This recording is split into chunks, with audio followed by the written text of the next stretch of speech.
Good evening, everyone, and how are we all doing? And welcome to the Sunday Night Takeaway Show. And as you can see, I've got a great panel with me already. How are we doing, Jez? Oh, good, mate. All good. Yeah. Yes. Enjoyed a great neutral game of football today. Classic. Great cup final for me as a neutral. Probably not for Wolfie, obviously, but it was good. And the only thing I'm going to say, these shows, I don't know, they just seem to come around too quick. It only seems like this was done. We did the show this time last week, yesterday. Yeah, I know. This is a bit worrying because time's just flying too damn quick, man. But yeah, looking forward to the show tonight and on with these bunch of esteemed people. Always a good chat, good laugh, and thanks for having me on again, mate. No, you're most welcome. Most welcome. And Fuzzy, how are you keeping? Doing Big up, all right. DJ Graham. Doing all right. Just surviving, finding coping mechanisms with the absolute. It's like yesterday happens against Fulham and is now immediately the end of the world. Literally, it's amazing. It's absolutely amazing. It's like, I know you feel about that, Fuzzy. I know you feel. World collapsing in and all that. Literally, that's all it takes. We can go pretty much undefeated in 2024, and it gets to midway towards the end of February to get the first loss. Everyone is absolutely losing it. But that's just Manchester United for you. That's just how it is. That, and now I've changed my background to reminisce of the good times of the Tin Pot Cup. As DJ Crane's saying there, surviving Ten Hag. Survival of the fittest. I'm determined to beat every other Man United fan to see the glory days once again. Evening, Rosie. Are you keeping up? Everyone is well. Yeah, I think we all are so far on that. I mean, how are we doing, Budgie? You all good?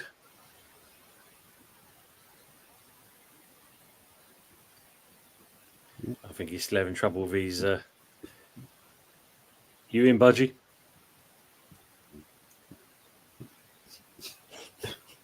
I think it's his mic's gone. I think it's your microphone. Can't hear your microphone, Budge. Can't hear your microphone. No, he's just added his mute. I'll come to you first, then Wolfie. I'll come to you. Welcome back into the channel, mate. Anyway, it's good to see you. Mate. There you are. All you doing? When Budgie gets connected, we'll hear him soon. Yeah, I'm fine, thank you. Other than obviously my team lost today in said cup final.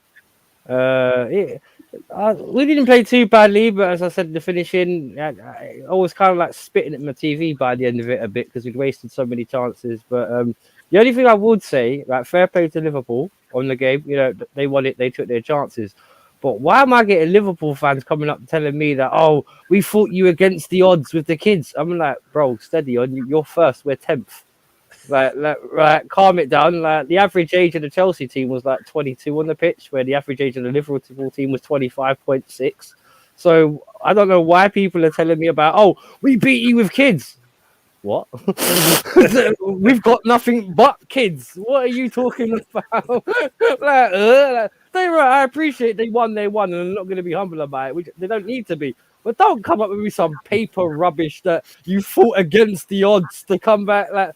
And I want to ask everyone here quickly: did anyone else think Cancelo deserved to be sent off? Because apparently he was the referee was Chelsea's 12th man.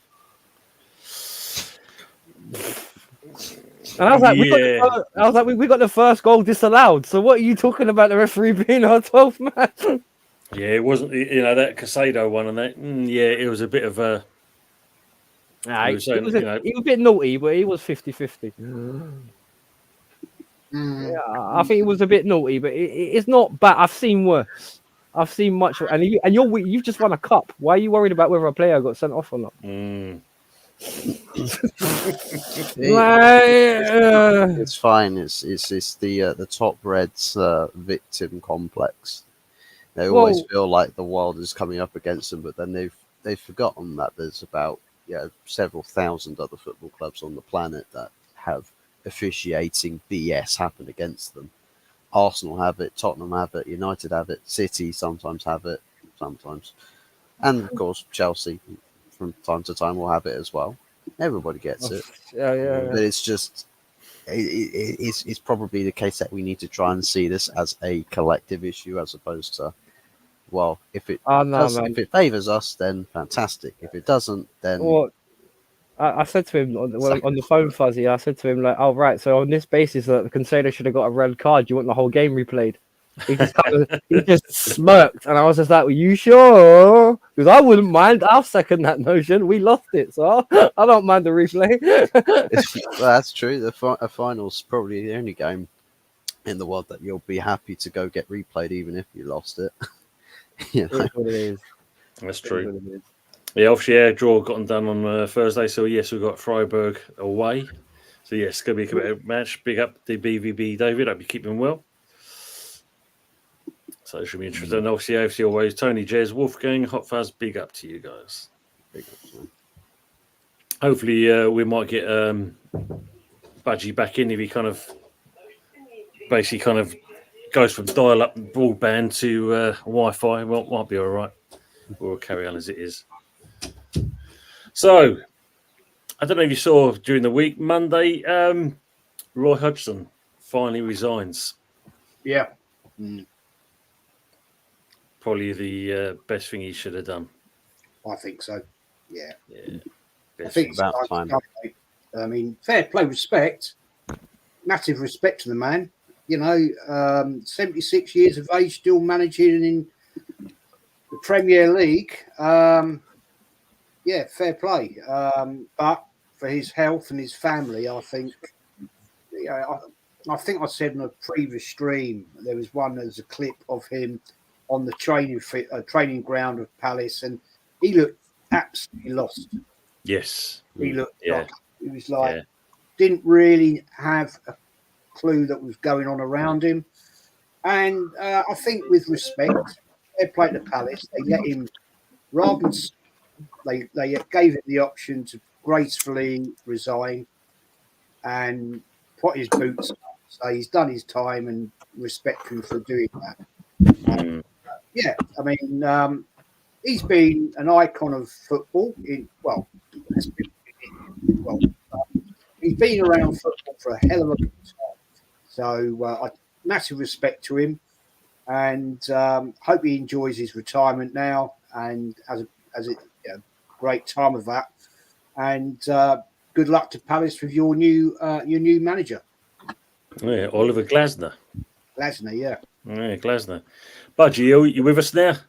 I am now, yeah. Here he is. He's with us. He's with us. I'm having trouble. I've got two laptops, and I've got one of them gives me so much shit. It's unbelievable. So gone back to the original one. No, well, we're just talking about Roy Hodgson. Obviously, announced his retirement on Monday. Yeah. We was just all saying, I think it's probably the right decision to make. Yeah, it's been a long time coming, to be fair. When he went back to Palace the last time, it was a bit of a shock for me. I thought he would already retired and stuff, but fair play to him. He's a man that don't go down easy, and he's gone on his own terms. Can't ask for no more than that, can you really? No, not at all. Yeah. Big up to Creative Guy TV. I actually like Jez's analysis. That's good. We all do. We all like, especially the quiz show. That was a great one on Friday. It really was good. Oh yeah, it was fun. That was fun. Fair play to the young man.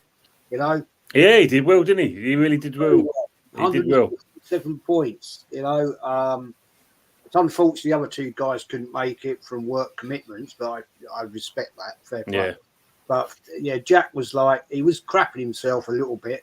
I said, mate, you'll score. He said, no, I won't get more than 10 points. I said, well, you will. And respect him, man. I mean, he was the one that cost him was the England team in '66. because obviously Kenny went bang, bang, bang, bang, bang, bang, bang, bang, bang. You know, I mean, I only got 8 of the England team myself. Oh, did you? Yeah, when I thought about that question, I thought that'd be interesting. And I wrote down the names I knew, and I thought, I can't remember the rest of the team. I mean, I didn't see it live, obviously. I was born, but I was 5 at the time, so no. That's good. But it was, I've watched that replay.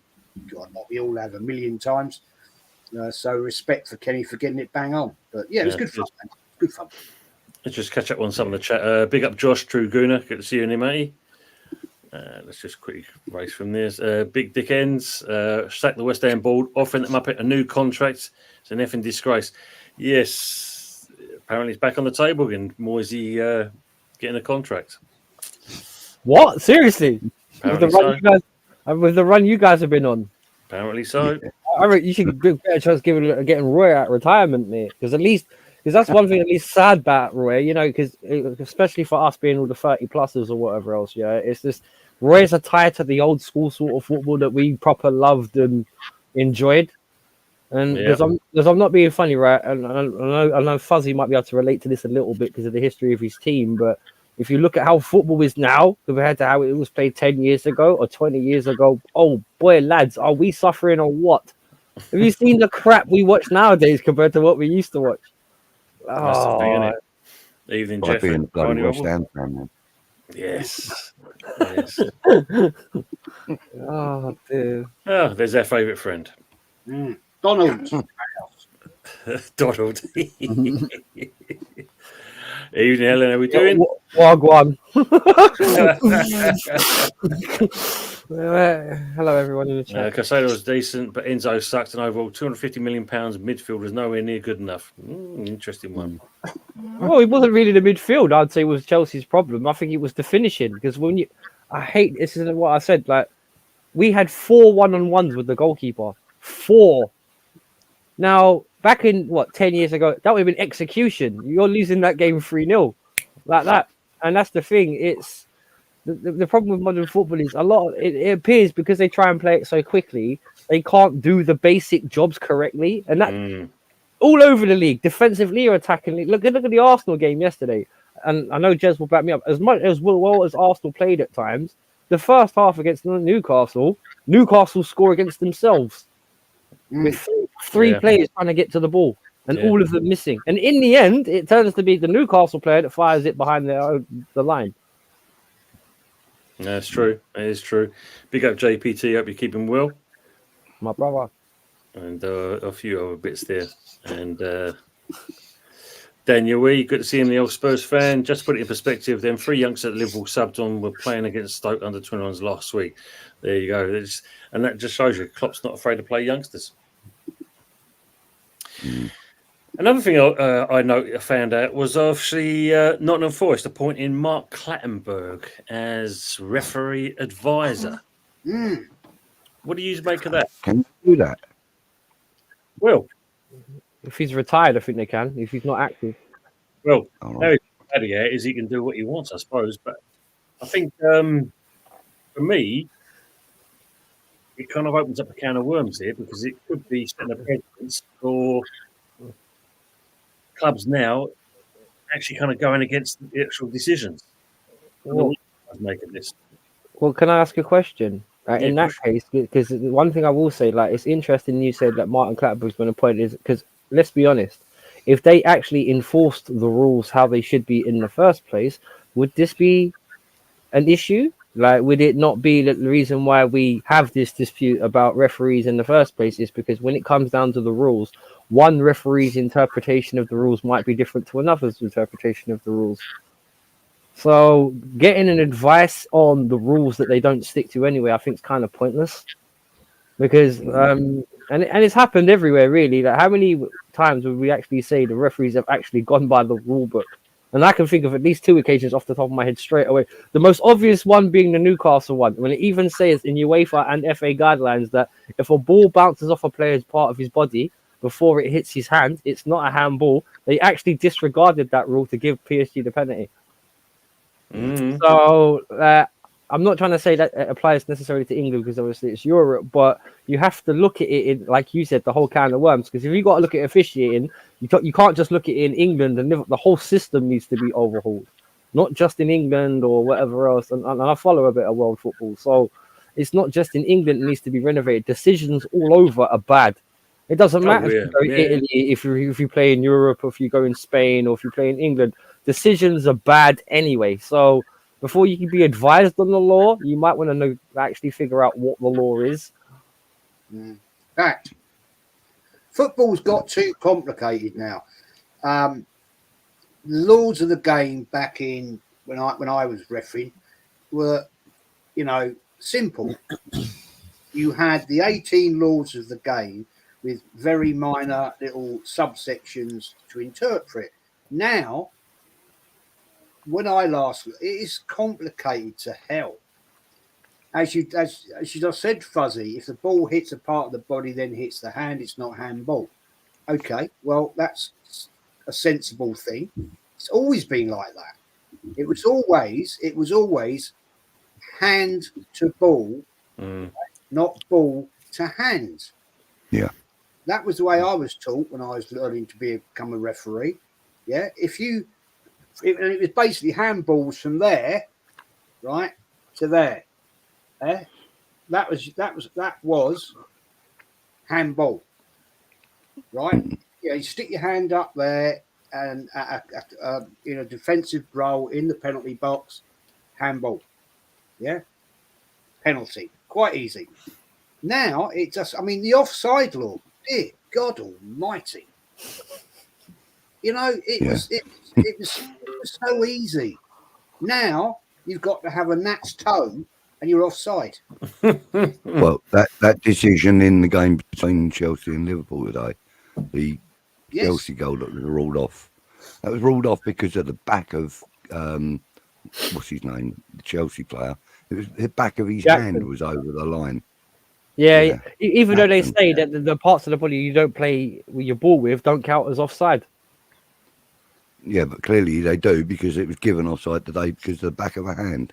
Exactly, buddy. That's why the rules don't make sense because they don't even apply them. So it doesn't make sense. I was living at that because because when that goal went in, we're all sitting there thinking, hang on a minute, what's wrong with it? Yeah, exactly. You know what I mean? I didn't see anything wrong with it, and then when they showed the lines sort of at half time and stuff, I was like, really? That's what they're giving offside for now? That's just ridiculous. I think there was Budgie now. It must be an absolute headache. You must be if you're a top flight referee. I was never that level, but you must go out there thinking you must be so tense going into a game because you've got to get it bang on. We all, anybody that's refereed, I remember having a conversation. It was actually a FA Cup, very early round, amateur level of the FA Cup, where any team can enter.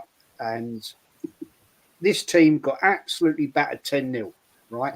And 5 minutes before the end of the game, a guy he's a defender, did an absolute classic double hand save to stop it making it 11-0. And I had to send him off. Game's done. 11. It would have been 11-0. I had to send him off, give him a penalty. It ended up 11-0. After the game, the manager came up to me and said, "Why did you send him off?" I said, "I had to. It's the laws of the game. It's an instant red card. He handballed the ball, and he prevented a goal scoring opportunity. That's what it says in the law of the game." But he said the game was over. I said, "Well, no, it wasn't actually. There was still 5 minutes to go." So therefore, he had to be sent off. Well, he said, "That's a bloody awful mistake by you, ref." And I went, "Fair enough. You can say that if you want." But let me say, that's probably the one and only thing I got right during the game. And he went, he looked at me, he went, "Fair enough then." Shook hands and walked off. Go on, Jez. Get stuck in, son. That's right. Evening, Dirk Diggler. How you doing? Hello, Anthony. I got to Someone say did knock thank away you with to my everybody in the chat for the love that they've shown the Willie. I'll change that. Dirk Diggler. That's brilliant. That's a new one. We all know what that is, isn't it? Yeah. I was about to ask, what have you been up to? I think we all know what we're going to call. Bloody hell! I bet that's Anthony been. I bet you've clipped that as well, ain't you, Tim? Not at all, but I'm sure someone will be. Catch the replay if you need to. That's for sure. Here's get a VAR check better. on that. That's the one. That's the one. I just see Rosie's put up here. Chris Nichols has died. Apparently, the ex-Southampton, Northern Ireland, and Villa defender. But no, Oh, no, really. sorry to hear. Oh, so yeah. Mm-hmm. Losing a lot of legends recently. Yeah. Well, funny enough, I mean, obviously on Tuesday, Andreas Bremer, German legend and World Cup winner, died aged 63. And we lost yesterday, didn't we? QPR legend player. I forgot his bloody name now. Stan Bowles. Oh, Stan Bo. And Bowles, yeah, cool, blimey, yes. Yeah. I'm about to say QPR, who are they? Oh, easy there. Easy. Hey, listen, I watched that Stan Bowles when he was playing, you know, and he was a baller. I'm telling you, there was nothing half-hearted about that man. Every single challenge he went in 100%. You know, everything he did was 100%. Great player. Those days they did lot. though. Those days everyone did go in 100%. That's why we missed it so much. Yeah, They were real footballers then, Budgie. They were. yeah, that's true, mate. Proper men. You know, people like Derek Dugan and Billy Bremner and Johnny Giles, Yeah. Peter Lorimer. You know, they were. Martin O'Neill. Yeah, all of them. I mean, What was the that thing other is- one? Chopper Harris, wasn't it? Roy Chopper Harris, Harris. played for Yeah, Chelsea, Roy, mate. Yeah. Big But you know Chopper. what? He owns a fishing location down in Devon now. He's owned it for God knows about 50 years or 40 years or something now. He turned up at the side of the lake one time when I was down there fishing with my brother and a couple of pals. And yeah, he was a great guy, really, really nice guy. And you know, you wouldn't know that he was as revered as he was on the pitch when you sort of stood and talked to him, because he was just like an average guy, you know, wearing a pair of Wellington boots that had been half chewed up by his bloody pointer or whatever. You know, and he was such a nice guy. No, seriously, his boots were all chewed up, and you know, he was coming around collecting all the peg money, they call it when you go fishing, and he or peg fees, and he was just like really. It was only because my brother's a Chelsea fan. He recognised him. I never did. You know, and he's such a good guy. Well, really, really nice guy. I can remember him on this seems a little sad now, but obviously on the jungle with Ant and Deck, he went on there, and he had to go along these zip wires and collect these stars, which were quite a high. And I think he got about 4 stars, and he came back, and he said, and I think one of them said to him, he said, Chopper, he said, how did you find that then? He said, well, anybody that voted me to go and do that, you can go and bollocks, because I ain't doing it again. I remember him saying it. I can't imagine Anthony sitting there watching I'm a Celebrity. Is anyone else thinking like, well, you can sit there and watch I'm a Celebrity again about it? Well, What's it's going one on? of those. It's one of those things. It's one of those secret things, like, you know, you watch in the background sort of thing. All right, you keep it in the cupboard, do you? All right, no. Yeah. Nice. I love you, Anthony. I'm sorry. Damn secret site. So fair comment there by Rosie as well. That massive rise in older footballers suffering from dementia linked to headers. I think this was highlighted before, wasn't it? This one. Those old 80s and 70s leather balls, mate, they didn't play around. They were thick, round, blobby type of balls, man. Yeah. Not like Yeah. fly away And they, pads. as you said, they were leather and they used to hold water, so they used to gain Oh, about yeah. 2 pounds during the game. Yeah. Incredible. Honestly, I mean, I've come off of the pitch before, and I was only a Sunday league footballer, you know, and I've come off the pitch before now with a neck ache, because of heading the ball. You know, it's like a medicine ball once it gets all that water in it. Horrible. Yeah. Budgie, my hairline used to be all the way at the back of my head before I started heading the ball. That's why. That's why it's gone back a bit. They were Very made good the old leather ones. They were made of pigskin, weren't they? That's right. Yeah. Yeah. And you know the yellow laces. I mean, when I was a little kid, 10, 11, you know, by the time the reason I'm shorter than I should be is the amount of times I've headed the ball, and it used to make me get shorter. Stumped his growth, mate. Stumped his growth along that. The amount of times you would head the ball and it'd have an imprint of the laces on the forehead. Bloody head. Yeah. Yeah. This is what they should have done as well. If you got it wrong and it landed on that part of your head, my God, you know that. Yeah. They should have reinvented stretchers to quite literally re-stretch the players out again instead of taking them off the pitch. Oh, dude, this is fucking sponge days, man. What about stretch up? Be a man, walk off. What are you talking about? What's that? You Get put out, two walk broken legs, mate. Walk it off. off. A wet sponge, mate. There you go. That's what you get for a broken leg, a wipe down with a sponge. There's On you go. very few players now that could literally play in that era, though, isn't there? Nah. I mean, No, like, I mean, like, I can only really sort of speak about West Ham because they're the only team I watch regularly. But Thomas Souček, as much as he gets stick for being vacant a lot of the game, he is one of them old school players that would, you know, stick his head in the wrong place, get himself stitched up, and walk back out like 3 minutes later. He is one of them players, and there aren't many of them. You know, I think Van Dijk, you know, as big and as strong as he is, I think he takes a knock. He's gone, mate. He ain't one of them big, strong lads. They're all teddy bears now, Budgie. They're all teddy bears. Trust me. That's about right. Well, unless you're the Arsenal medical team and you just put your players back on regardless if they're injured or not. You just go back on again, basically. Yeah, true. Yeah. Mind you, David Moyes ain't much better, though, is he, really, to be fair, Tony? No, it is very true, same mate. with Paqueta, and then we lost him for another 6 weeks because of it. Yeah. But wasn't Brian Clough known for playing injured players, though? Because I remember hearing Mark Crosby say once that he had a broken finger while playing for Forest, and his finger was all that snapped back and everything. And he came, a drunk Brian Clough come up to him and said, "Can you play for me, young man? Just one more half."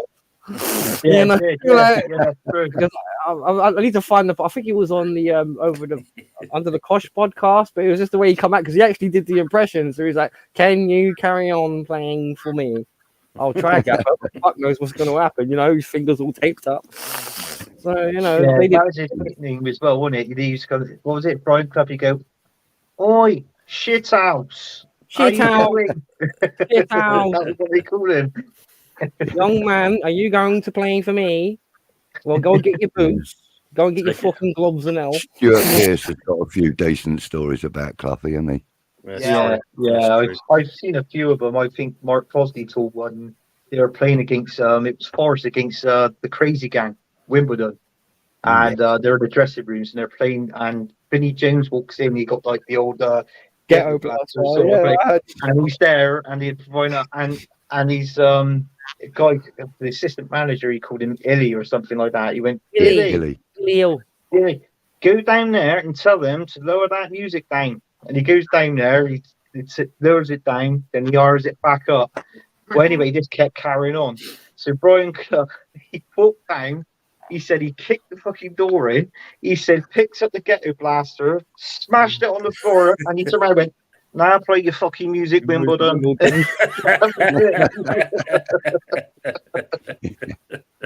Yeah, that's superb. Just shouting out to DJ Crane. Got to head out, guys. Catch the rest on playback. Take care, all in the chat. See you soon. Take care, dude.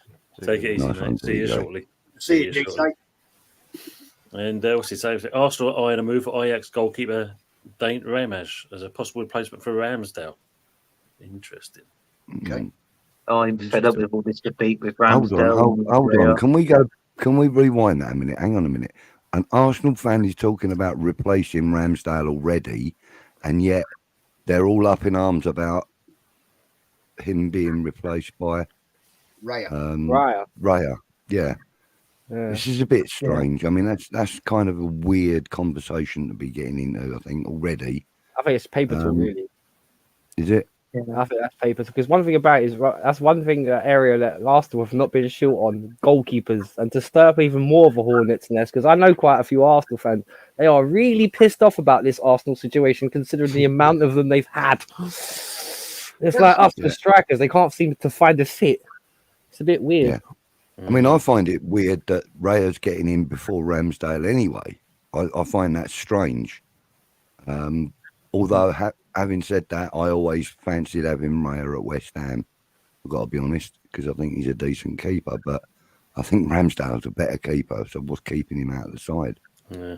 You know, other than Captain Black. That's my opinion. Distribution. Well. I think Ramsdale, well, is a known fact which has been told. I don't know if Jez is going to agree with me, but it's been told that Ramsdale is the better shot stopper than Raya, but Raya is better on his feet. They're like moving around that goal, like that 6-yard box. Apparently, it weighs it up. But with me, how I like football, I've always said if you've got a goalkeeper, if one of them's the better shot stopper than the other, then surely that's your first team goalkeeper. But playing out from the back. It's playing out from the back. That's why goalkeepers, they're like a sweeper now, as well as being a goalkeeper. You got to be able to play out from the back and make lasting. Look, what's that boy from Tottenham? Vicario. If you want to talk about, if you want to talk about who's the last defender as well as the goalkeeper, he's that. Because the amount of times I've seen that guy run off his, and it's not okay. I never thought I'd say this, but I think they probably got the best goalkeeper in the Premier League at the minute because I agree. Not just because of his ability, because he makes the least mistakes out of everybody else. And I'm going to quietly sneak Petrovic's name in there as well, because he was one of the few Chelsea players actually that did play well. Because he made some. He did have a good game today. I've got to be honest. And he got a foot in the face. Good on him. Yeah. He was immense today. I've got to be honest. He was a better of the two goalkeepers. I've got to be honest. They were both good. Rosie's causing mischief. I think the difference. The thing, the thing about Ramsdale, who's the better goal stopper? Well, I think you have to look at the last 7 games. How many goals has Raya conceded? Hardly none. Yeah, and at the Ramsdale at times, I will go with. I think at times weakness with Raya. Sometimes he stands too far off his line. But that can be coached. Right. With Ramsdale, at times his decision making on his distribution was poor. His communication with his defence at times was poor, and he cost us in a few games at the latter part of last season. Yeah, and the difference with Raya is he's a lot more commanding. He gets involved with his defence, and you can see him. He's bollocking. It's a similar argument to what we have with Areola and Fabianski, to be fair. I mean, they're much more mobile. They are, Ramsdale, Raya, they're both very good goalkeepers. Let's not get that right. Get it wrong, sorry. At the end of the day, right now, if we talk about right now, for me, Raya is the better goalkeeper. Okay. Or all round or as a shot stopper? All round. I mean, look at how many goals he conceded in the last 7 games. Yeah. A lot of that's been down to your defence as well. But I agree with what you're saying. But he's working with his defence. Yeah. A lot more than Ramsdale does. You mean? That's my point. That is my point. I like both of them. But unfortunately, we're not going to keep Ramsdale because he wants to be number 1. Yeah. I can't see him being number 1 ever again.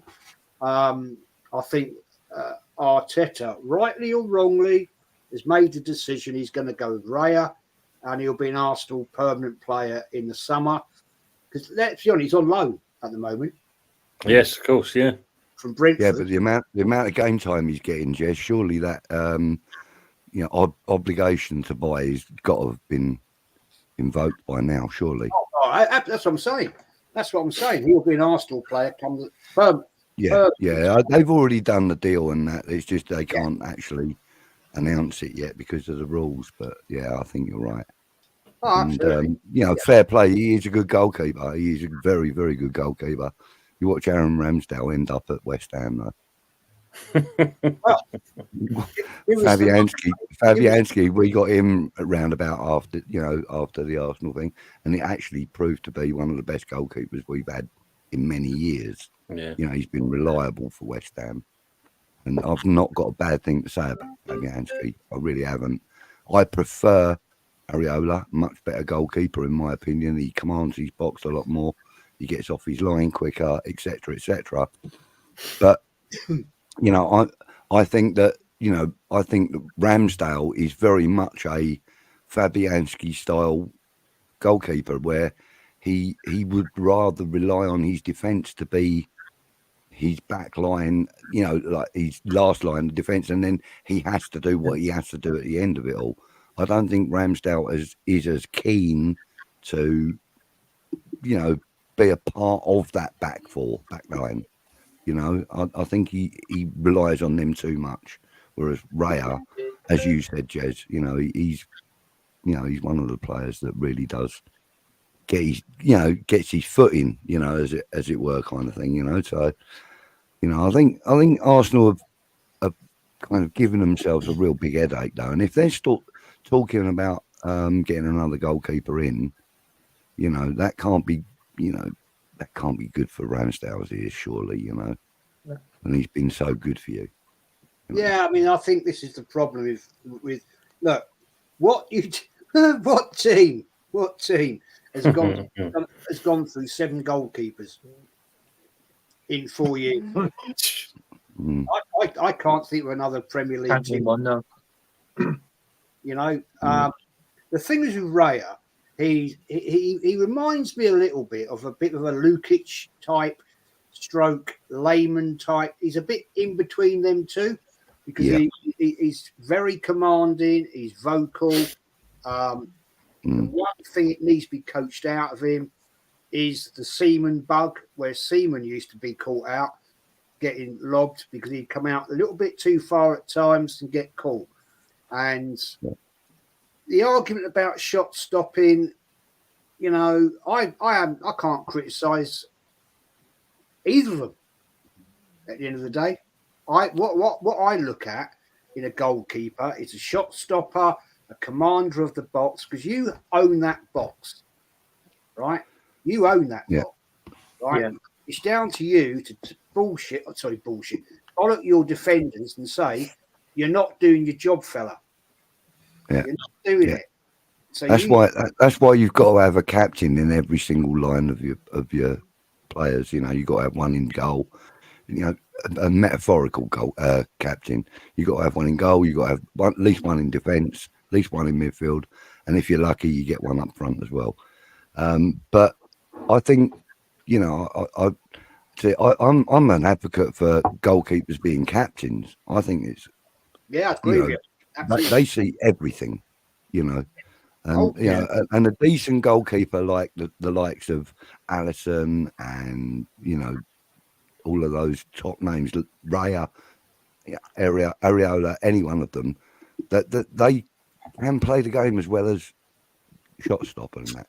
But the one thing they've got to be able to do is they've got to be able to have a chance in a penalty situation. And I think Ramsdale is the one that has more penalty, more chance of saving a penalty than Raya. I think he's a better penalty keeper, personally. I mean, I'm an outsider looking in. You guys, Jez and Anthony, you both watch Arsenal a lot. You can probably tell me better than that. But I think Ramsdale. If you were looking at a penalty shootout scenario, what keeper would you pick out of the two? Because for me, at West Ham, it would be Fabianski. For me, it'd be Ramsdale. It'd be Ramsdale. That's what I thought. Yeah. What about you, Jez?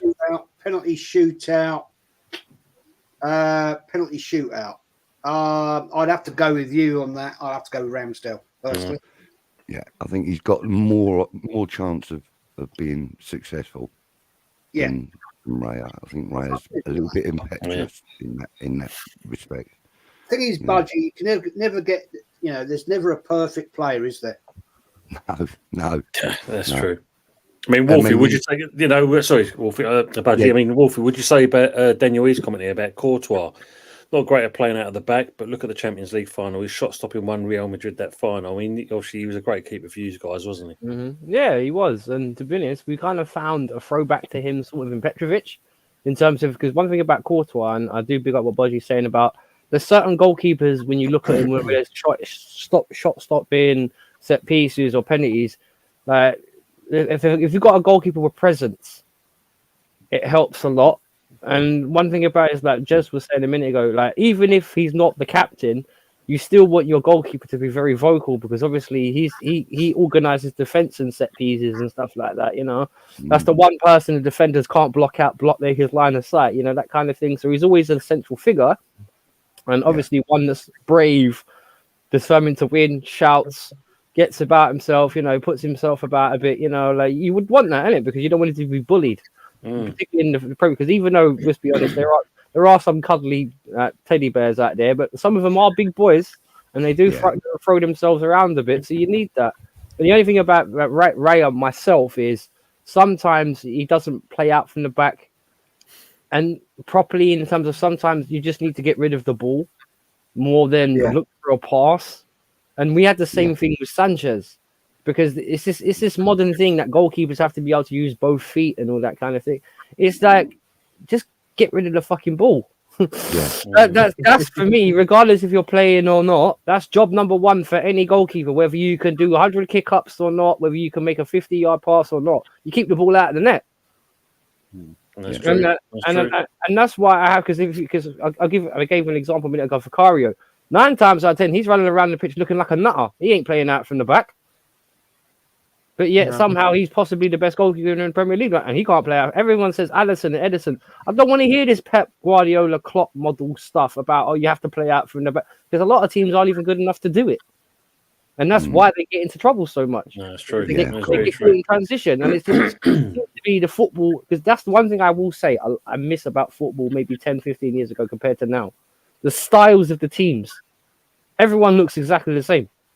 Stoke, right, okay, I'll give you an example. Chelsea, we used to be back in the day kind of like European in the way we played. So we were a little bit slow, but we could find ways to cut you open. Man United would always play with intensity. Arsenal would always play with class because they would pass you to death. Liverpool would outwork you. West Ham, just like Stoke, they could be technical West Ham, but they could use shithousery as well. Stoke was pure shithousery. Like the rating, I tell you what, even I can only imagine, because Jez has probably been there a few times, but I can only imagine as a player, let alone for the fan, what it's like going on a shit night at Stoke. Cold, windy, horrible, hostile. The journey up there is going to be bad. The journey back there from there is going to be bad. Horrible. It is horrible as an away fan in Stoke. It is actually. It's not very nice at all. Well, there you go. And it's just one of those ones where that's the thing, because, and this is one thing I hate about, and as I said, every team has kind of lost their identity in one form or another, in the sense of, because we all try and, how can I put this? We all see a successful model, and it's kind of, and in a way, football's kind of paralleled meet that social media, in the sense of we see one person on top, and everyone else copies that person to try and get on top as well, doing the same thing they do, even though we know we're not as good as them because they're already on top for said reason, and we're, in my team's case, 10th. It's true, because I'm not being funny. Like, I've seen my team pre-Abramovich, and I always say this as a Chelsea fan. Right, look, 1905, not 2006. Right, or 2004, because like I've seen my team do that before. So what I'm seeing right now isn't that much of a horror to me. So I know, like from the 90s, we went from 10th to 7th to 5th to 4th, and then we competed. So I don't mind. It's just the patience is not there anymore, and the identity is not there anymore. That's what hurts the most. Of course. Of course. No, I mean, it's like what Wolfie said, but I mean, you look at Chelsea over the years. I mean, they've had some fantastic goalkeepers over the years. I mean, I can go back, but let's pick one out. Is it Ed de Hoy, the Dutch guy? Yeah, he was brilliant. Kudicini was another one under Mourinho. He was brilliant. But you know, I mean, going back like with Chelsea, I mean, we can remember when, I think it was when Glenn Hoddle came in as a player coach, and they had the likes of Gavin Peacock and Mark Steen up front, I think it was, and they were their top goal scorers for quite some time. So, 93 times, 92 times, yeah. So, you know, but then after that, obviously things got better, and you know, and Mourinho and all of that. And the thing is, right, it's funny you mentioned that, Anthony, because someone comes up to me. I was arguing with one of Jez's favorite people to deal with, a guy called Deji, a Spurs fan, right? And he went to me, "Oh, you guys were nothing before Abramovich." So I stopped. I was like, "Hang on a minute, wait. You said before Abramovich, yeah?" He goes, yeah, you guys were nothing before you got your sugar daddy." And I said, "Hang on a minute. In 2004 to 1994, in that the 10 years before Abramovich, we won 6 trophies. How many did Spurs win?" None. He went quiet, and I was just like, so even before we got Abramovich, we were still banging like more trophies than you. "Oh no!" And I was like, "What do you mean no? Like, we had Champions League football before we got Abramovich. We had FA Cups before Abramovich. We had European Cups before we had, even though it wasn't a daddy one, granted, we did have European trophies before Abramovich. All he did was help us get to Champions League final, win it, and the Premier League. Literally that. Yeah.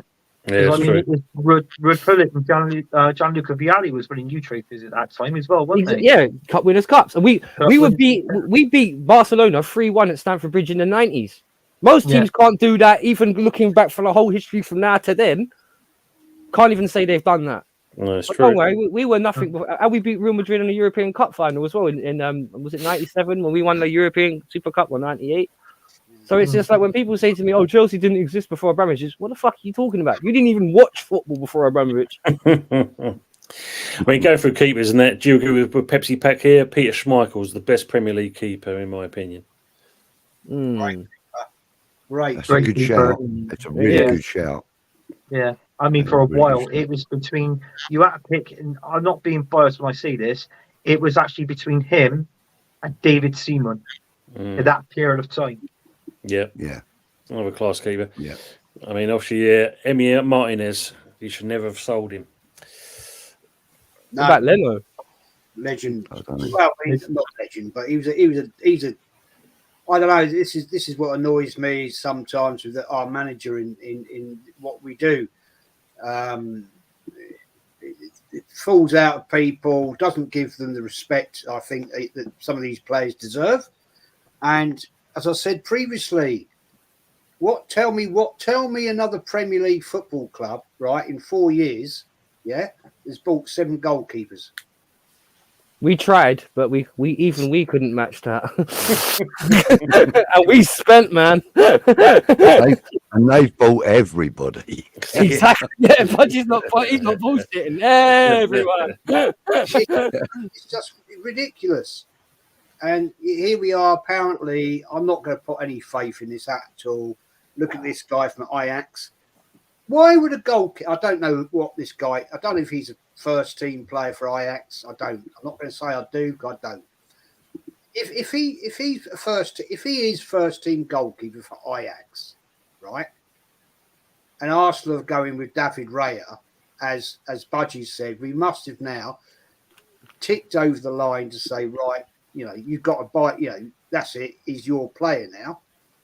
Why would if he is a first team player for Ajax, why would he want to come and be a number 2 at Arsenal?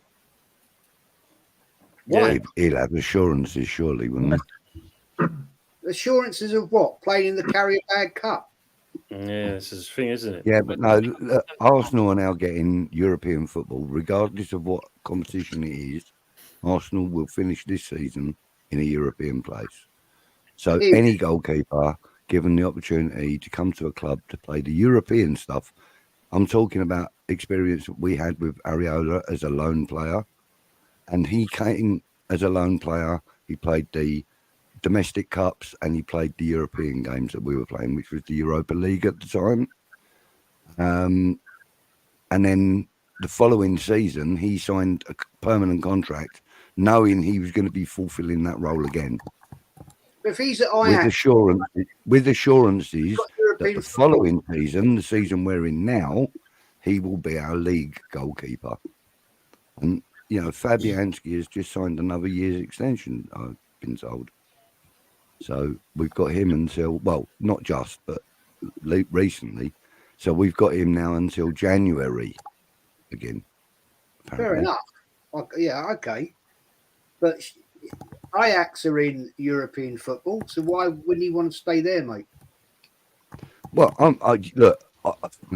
I would personally rather than go to a club where you're not sure that you're going to get the minutes on the pitch, regardless of who it is.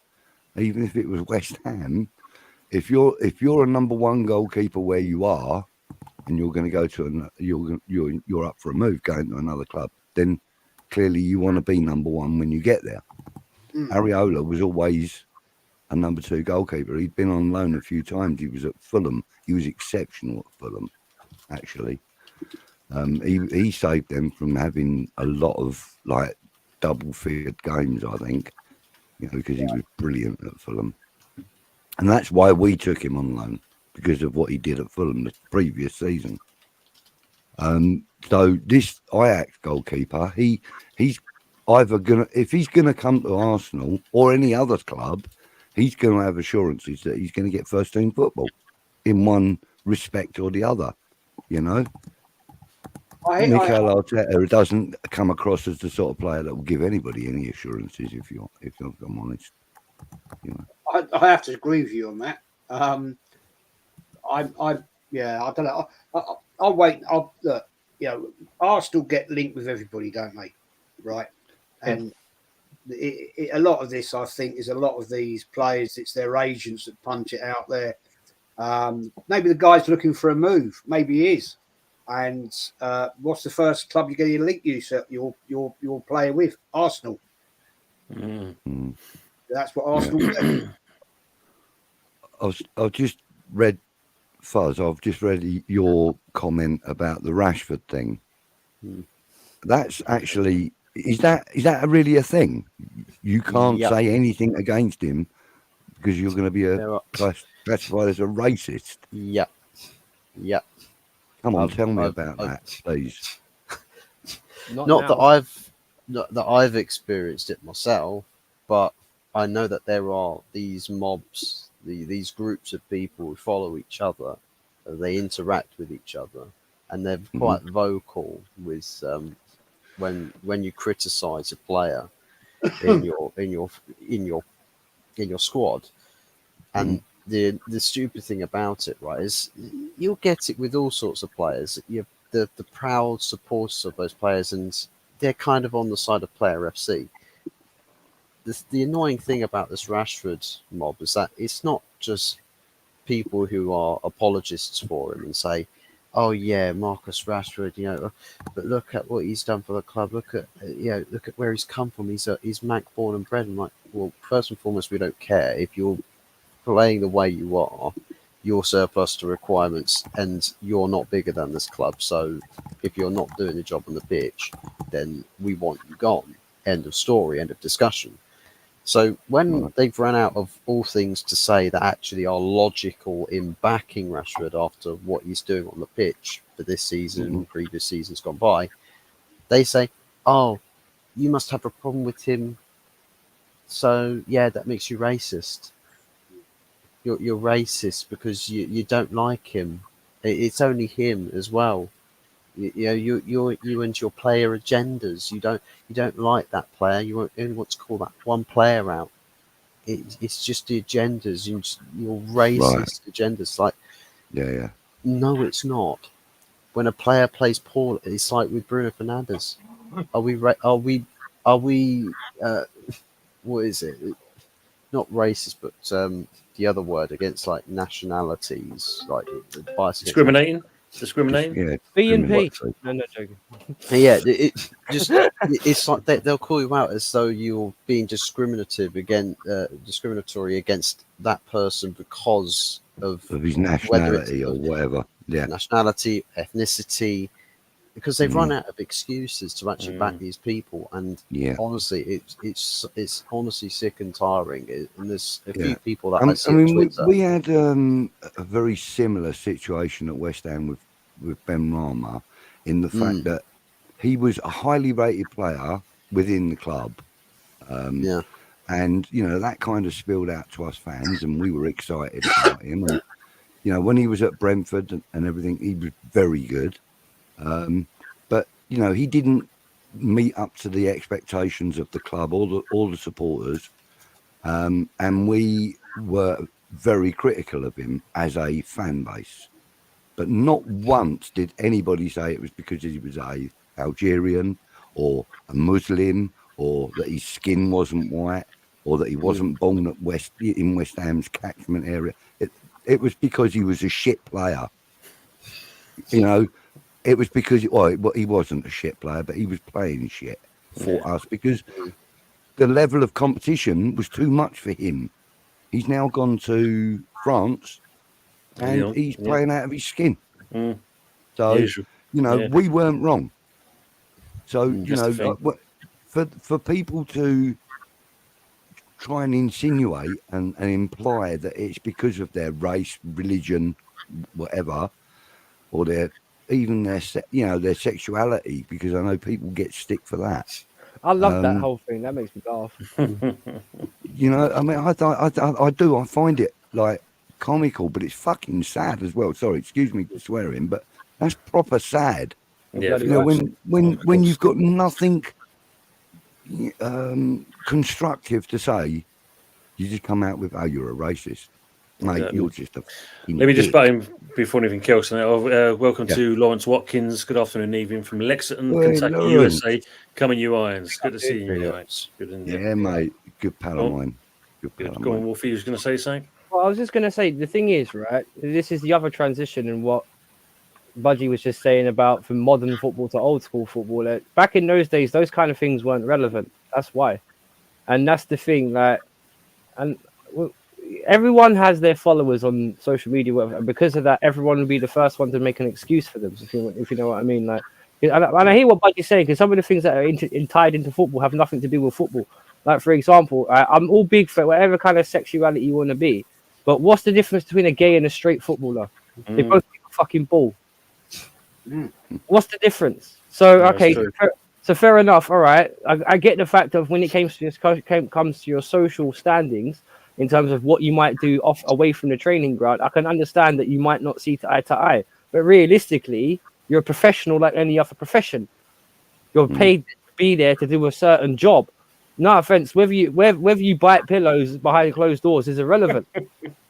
No, for real, it's irrelevant. True. No, it's true. It's the way it is now, isn't it? I'm not being disrespectful. When I see a Chelsea player go to take a corner, I'm not worried about how many guys he's banged.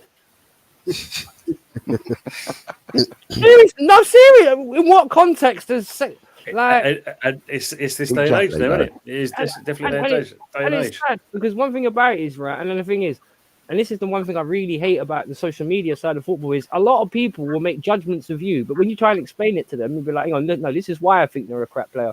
Oh no, you're wrong. What do you mean? I've given you a fact and you've given me bullshit, but somehow I'm wrong. Yeah. And with social media, there's always someone to make an excuse. Like, and we have it in our own fan bases now, where some way, somehow, our fan bases are split. That never happened back in the day. If you were a Chelsea fan, you're a Chelsea fan. If you were a Man United fan, you're a Man United fan. If you're a West Ham, when did this? Oh, Arteta in and out, Wenger in and out, Poch in and out, Moyes in and out. Just get me the guy that will do the job. Forget all this in and out malarkey. If someone's in here and he's not doing the job, get rid of him and bring someone else in. No, that's it. All this about there's always excuses, man. That's always been the way, though, hasn't it? Really, you know. Yeah, it's always been the way. They don't find a good excuse, we'll make one. The trouble is, I think a lot of this nonsensical chat comes around. They're you know, back in the day in the 70s, 80s, there was, of course, a lot of homophobia, a lot of racism, unfortunately. And, you know, you look at players like Billy Bonds, fair, great footballer, but look at the crap he had to put up with. Yeah. Yeah. And one of the things I think has twisted things all around the wrong ways is social media. Of course. I mean, I was watching earlier today. Northside did a great channel with a guy, Halftime Hooks, Arsenal fan. Never seen him before. I thought, oh, this would be interesting, and it was interesting and all that. But the hate in Northside's chat, in the comments. Mm. I think, why are you watching him then? And all I say to these people is, if you've got the balls, right? If you've got the real balls, go on camera and say it to his face. Because 99% of these little muppets, right, haven't got the bollocks to do it. Because they're all little plastics sitting around the corner in their bed, right, stuck to their bloody bed sheets, yeah, after they've been tossing one off over Arteta, right? If you're going to call out a proper Arsenal fan, then go on stream and call it to his face. I've said that to people to me. Yeah, I've heard you. Yeah. Come and talk to my face. Yeah, call me out and come and talk to my face. Can we have a debate about it as adults? But they never, ever do. I mean, I opened a can of worms last year when I did that history stuff about the firms. Dear, oh, dear, oh, dear. My God, have I had it for that one? Because, you weren't there, you don't know, you shouldn't, blah, blah, blah, blah, blah. Yes, he was. Yes, he was there. Sorry. Like, giving it, you didn't mention these four blokes. I said, if you listen cleverly, I said I was never going to mention names. You didn't mention this guy, you didn't mention that guy. I was there. You don't know because you weren't there in the 90s. Actually, I was there. And a lot of what I talked about was in the 70s. It didn't happen in the 70s. I think it did. It started in the 70s. What? Carried on. It started about fucking 1968, actually. Yeah. But, you can't talk to idiotic, thick people. No, of course not. We've all been there. I mean, Budgie, you're the same age as me, so you know the crap, right? Yeah. You know what mate, I've seen it all. I mean, I've seen... I was at Clyde Best's first game. Now, a lot of people think that Clyde Best was one of the first black players in the league. He wasn't. There were a few before him and a number of years before him. In fact, I think the first black player that was fielded by Tottenham, if I'm right. I believe so.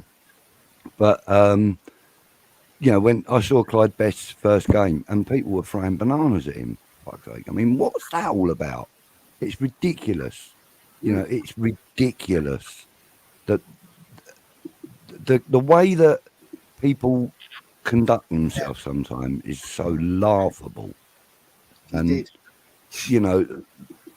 I felt so sorry for the guy, but in fairness, he was a big lad and he coped with it. He coped with it on the outside anyway.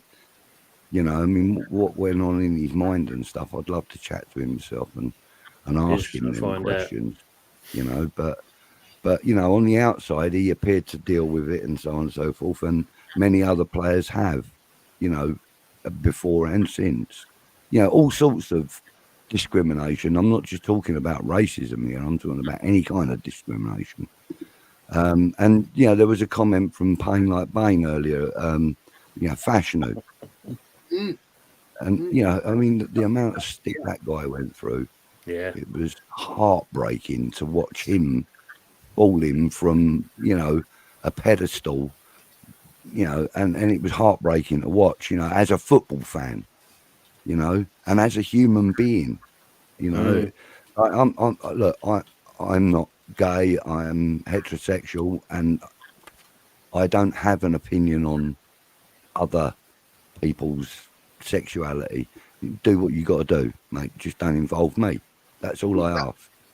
You know, but you know, like Fashanu, I thought he was a wonderful player, and you know, when the rumours started, because it was rumours first of all. I mean, there were people threatening to kill him. There were people threatening to like harm his family. What? Because the guy chooses to sleep with another man instead of a woman. Mate, get real. You know, that kind of hatred and that kind of discrimination not needed and you know, this taking the knee, that's not needed. I understand it, but it shouldn't be needed. Big You know, for or it example, shouldn't on have that as been well. needed.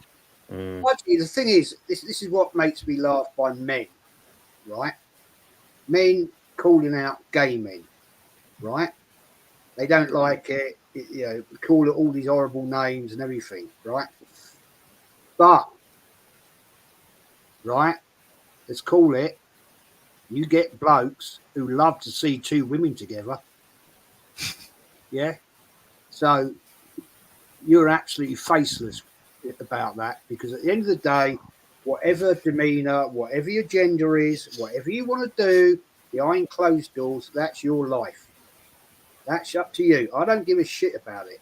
I know gay people. I know lesbians, They're right? lovely. Gay people are lovely.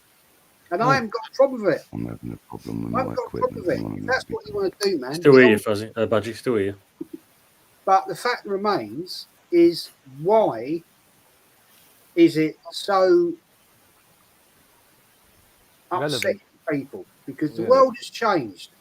That is the way the world we live in now. And it's moved on, and we got to live with it. Because not me, not any of us here, not anybody in the chat is ever going to change it. It is what it is. And so just move on, get a life, and shut up. Because it is how the world is. That's it, and it's part of it now, and that's what we do. So you know, we move on from there. So we're going to the next subject, and this is aimed at you, Fuzzy, because you also must be, you know, happy because now Mr. Radcliffe is now a part owner of your club. Well, I was happy until yesterday happened. Now I'm not so happy. It's taking the shine off of it. It's like lovely golden statues just being delivered through the front door, and then some little rat bastards decided to take a dump right next to it. It's like, you spoiled the view. You've ruined my happiness. But yeah, it's definitely, we could probably put a label on it. So yeah, it's beginning of something new. Whether it's like great new or good new, okay new, not so great new, there's going to be a lot of patience, I think, needed. And I think the whole mood from before yesterday to it, everyone's like, yeah, we're ready to go. Manchester United will be on the way back. Yesterday happens and everyone's just like, mate, this club is finished. We're done. It's all over. And already there's people that are sort of looking now towards Ineos just off the back of one result saying, hey, look, you see these problems, what you going to do to fix them? And I think still very, very early doors, that we've got a huge amount of work that needs to be done. Not all of it's going to be done overnight. Some of these things, these factors that we're annoyed about with at the moment, it could take, you know, a year, 2 years, maybe even 3 years. Ideally, Ineos want us to be competing for titles within 3 years. So that's something time frame wise to think about. So we can't expect perfection right away. I suppose the question really is, what does Ineos do, or Sergeant Ratcliffe do, with the current situation, with current manager, current squad, and this dilemma between, you know, do we sack the manager and go a different direction, or do you back that manager and try and kickstart your era at the club with that manager in mind? I think there's definitely a very distinguished split between people that are just sick and tired of watching Ten Hag because they say the guy ain't got any style of play. Nobody knows what his tactics are. To be quite frankly honest, we haven't had a style for 10 years. And we've had that many different managers. There's been no tactics for 10 years, so I don't really know why people are so adamant about style. Because you get a manager come in, we talk about he's going to bring great style, and then 1 year later we're talking about there's no style. We're getting by in games. We're just surviving, and it's the same old story. But one thing that doesn't change is the collection of players. And I think it's about time that a board looks at that problem and thinks, actually, there's a lot of players that have actually probably been there far too long. Their contracts are too lucrative. There's not enough incentive for a player to actually perform and put in effort on a pitch. There's no punishment for not working hard for the club. And it's all just goes hand in hand, but there's always got to be just one fall guy in this. I think what I want to see change is this new ownership really bring the hammer down in every department across the club and to say, look, the days for mediocrity and accepting it are long gone now. It's over. One person drops the ball, everyone's suffering for it. So if you want to think about a togetherness here and, fight for your brother, fight for your brothers, fight for whoever in your club, all of you have to keep your levels up. You will only be as good as the weakest link in this setup. So everybody's got to be on it. That's just how I feel about the situation as to where we got to go now. Because you see what happened with Fulham, and everyone's saying that's like probably the worst performance that we've had all season. And it's like, well, we need to get into a point where that's not happening, but the same old culprits as far as players are concerned on the pitch. It's not like we can clearly say, well, the tactics aren't working. At the same time, those players, even with any tactics, regardless, irrespective of what tactics there are, if somebody is not putting in effort to win 50-50s, not pressing from the front, not tracking the ball carriers down, not making space, not holding up play, not doing anything at all, or throwing your game plans in the trash super, super quick, it's like, I don't think it matters if you've got Pep Guardiola or Jurgen Klopp or Ten Hag or whoever else in the dugout, because those players are not putting in the effort to try and make what they're being told to do work. So it skewers anything that the manager wants to do anyway. So for me, stick it on the players and just say, well, look, now the spotlight's on you. One screw up, one cock up, it is curtains for everybody. So don't let your teammates down, because if you drop the ball, you're responsible for everyone's losses. Because he's interesting going by there, because I see he's only just bought literally the football operations, isn't he? Which is costing him roughly 1.31 billion just for that part alone. Wow. Well, can I just say one thing about Man United? Because one thing about what's funny about them is, and I think Fuzzy will agree on this, the problem with them is they've needed a lot of investment for a long time now. Say Fuzzy said about 10 years, because obviously that's the end of the Fergie era. So you stopped bringing in all the attraction because obviously you stopped winning titles. The thing is, I think with the whole Man United thing, they've been going in the same circle for a long time, and then they've just repeated it, then repeated it, and repeated it. And each time they've gone with a new manager, they've invested less and less and less and less and less. It's the definition of insanity. But in this case, you're trying to get the different result with the same pot, but just giving it to a different chef. You know what I mean? If you know what I mean, if you give him beans on toast, there's only so much a chef can give you with beans on toast. So the thing with that though, Wolfie, I mean, like, according to what I've read, I've written down here as well. Apparently, he's also investing £158 million for the investment of the club, and then apparently he's going to, by the end of the year, a further 79 million he's playing into the club as well. So there's the investment bit for you. Yeah, but how much has he taken out then? Because then you got to look at the net. How much has he taken out to what he's put in? Well, I think that'll come after. Yeah. That'll come after. I mean, like, you know, Bain, Adama's asking a great question here, Fuzzy. You know, what does the young lad think of Ineos stadium plans, appealing for government funding, etc.? Apparently, that the likelihood is that that's going to get just instantly rejected. I don't think the Tories want to give some billionaire X amount of money to build a stadium, the Wembley of the North, as they want to label it. So I don't think the idea in mind as to financing or sourcing finances for that project is going to quite come off the way that they were hoping for. They might get building plans and permissions and backing from, say, the local council, but from the actual government itself, good lucks to you. Good lucks. Can you imagine if that was to happen? Can you imagine the public outcry with the state of the economy? What is happening in the UK right now is what is going on. And I'm not going to get into anything political, right? All of your tax money, all of your taxes you're paying, everyone here sat here today, all of your taxes are going to pay for my club's new stadium up north. Can you imagine that? You forget. That's right. They're paying for our stadium as well at the moment. Yeah, so you forget about that part. Because as Budgie quite rightly says, the taxpayer's paying for West Ham's ground.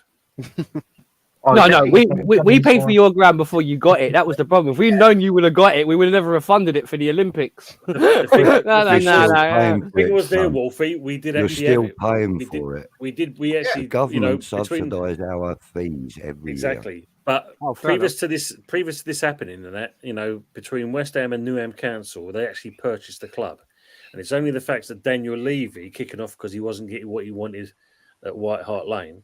And obviously Barry Hearn down the road with Leighton Orient, they all went up in the air. And then before you know it, we are where we are. So don't hate the haters, hate the game, as they say. It's, you know, blame them too. You know, I live. I'm teasing because I live near there. That's all. Traffic's a bit. Stay where you are, Buzz. Let them rip down a stand and rebuild it. Stay at Old Trafford. Don't buy a new stadium. Move anywhere, because all we got at the Emirates is the pictures of our league titles and FA Cup wins and all this and that. But what we don't realise is nothing. We've only won one trophy, pretty much, since we've been at the Emirates, and that's it. You know, everything we pretty much won, and Jez will agree with me on this one, was at Highbury. So in theory, I didn't want the Emirates to happen. I would have rather them stayed at Highbury and done a stand, a certain section at a time. Yeah, and built that back up, because all our history is, well, I think they're flats now, aren't they, Jez? Yeah, they're flats. They're flats there, aren't they? All our history is in flats.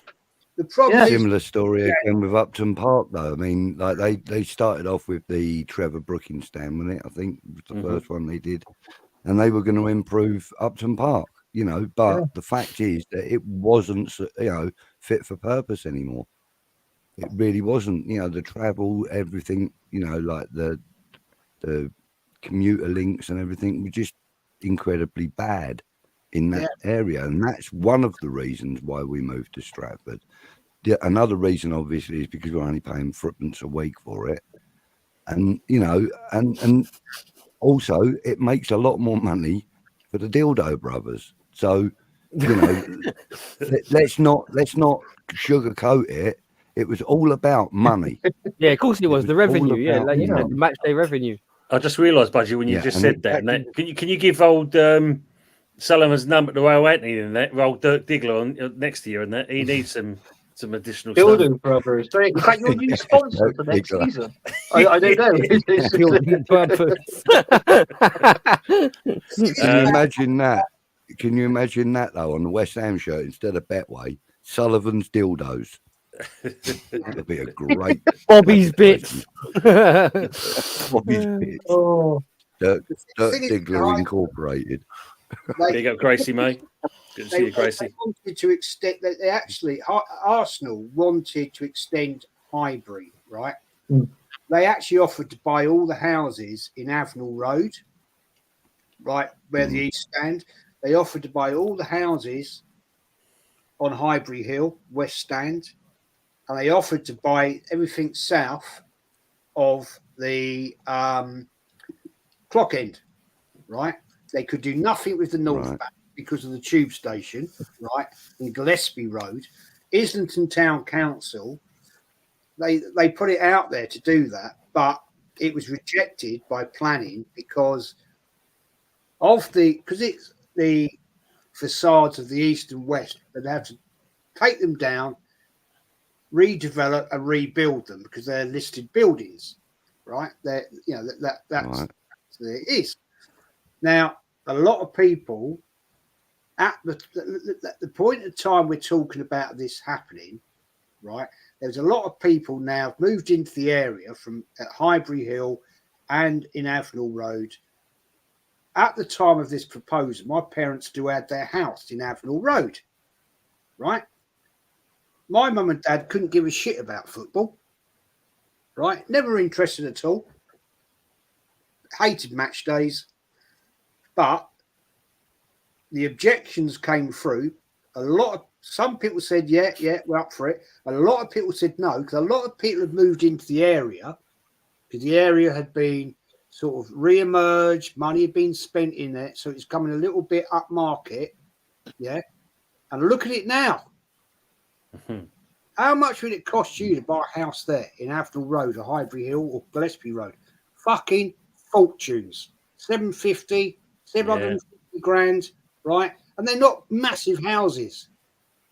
They're not big houses, but they're commuter belt. It's easy, right? But the fact remains, a lot of people that bought these houses out weren't into football. And they thought, fuck it, I'm not interested in football. I don't want to sell my house.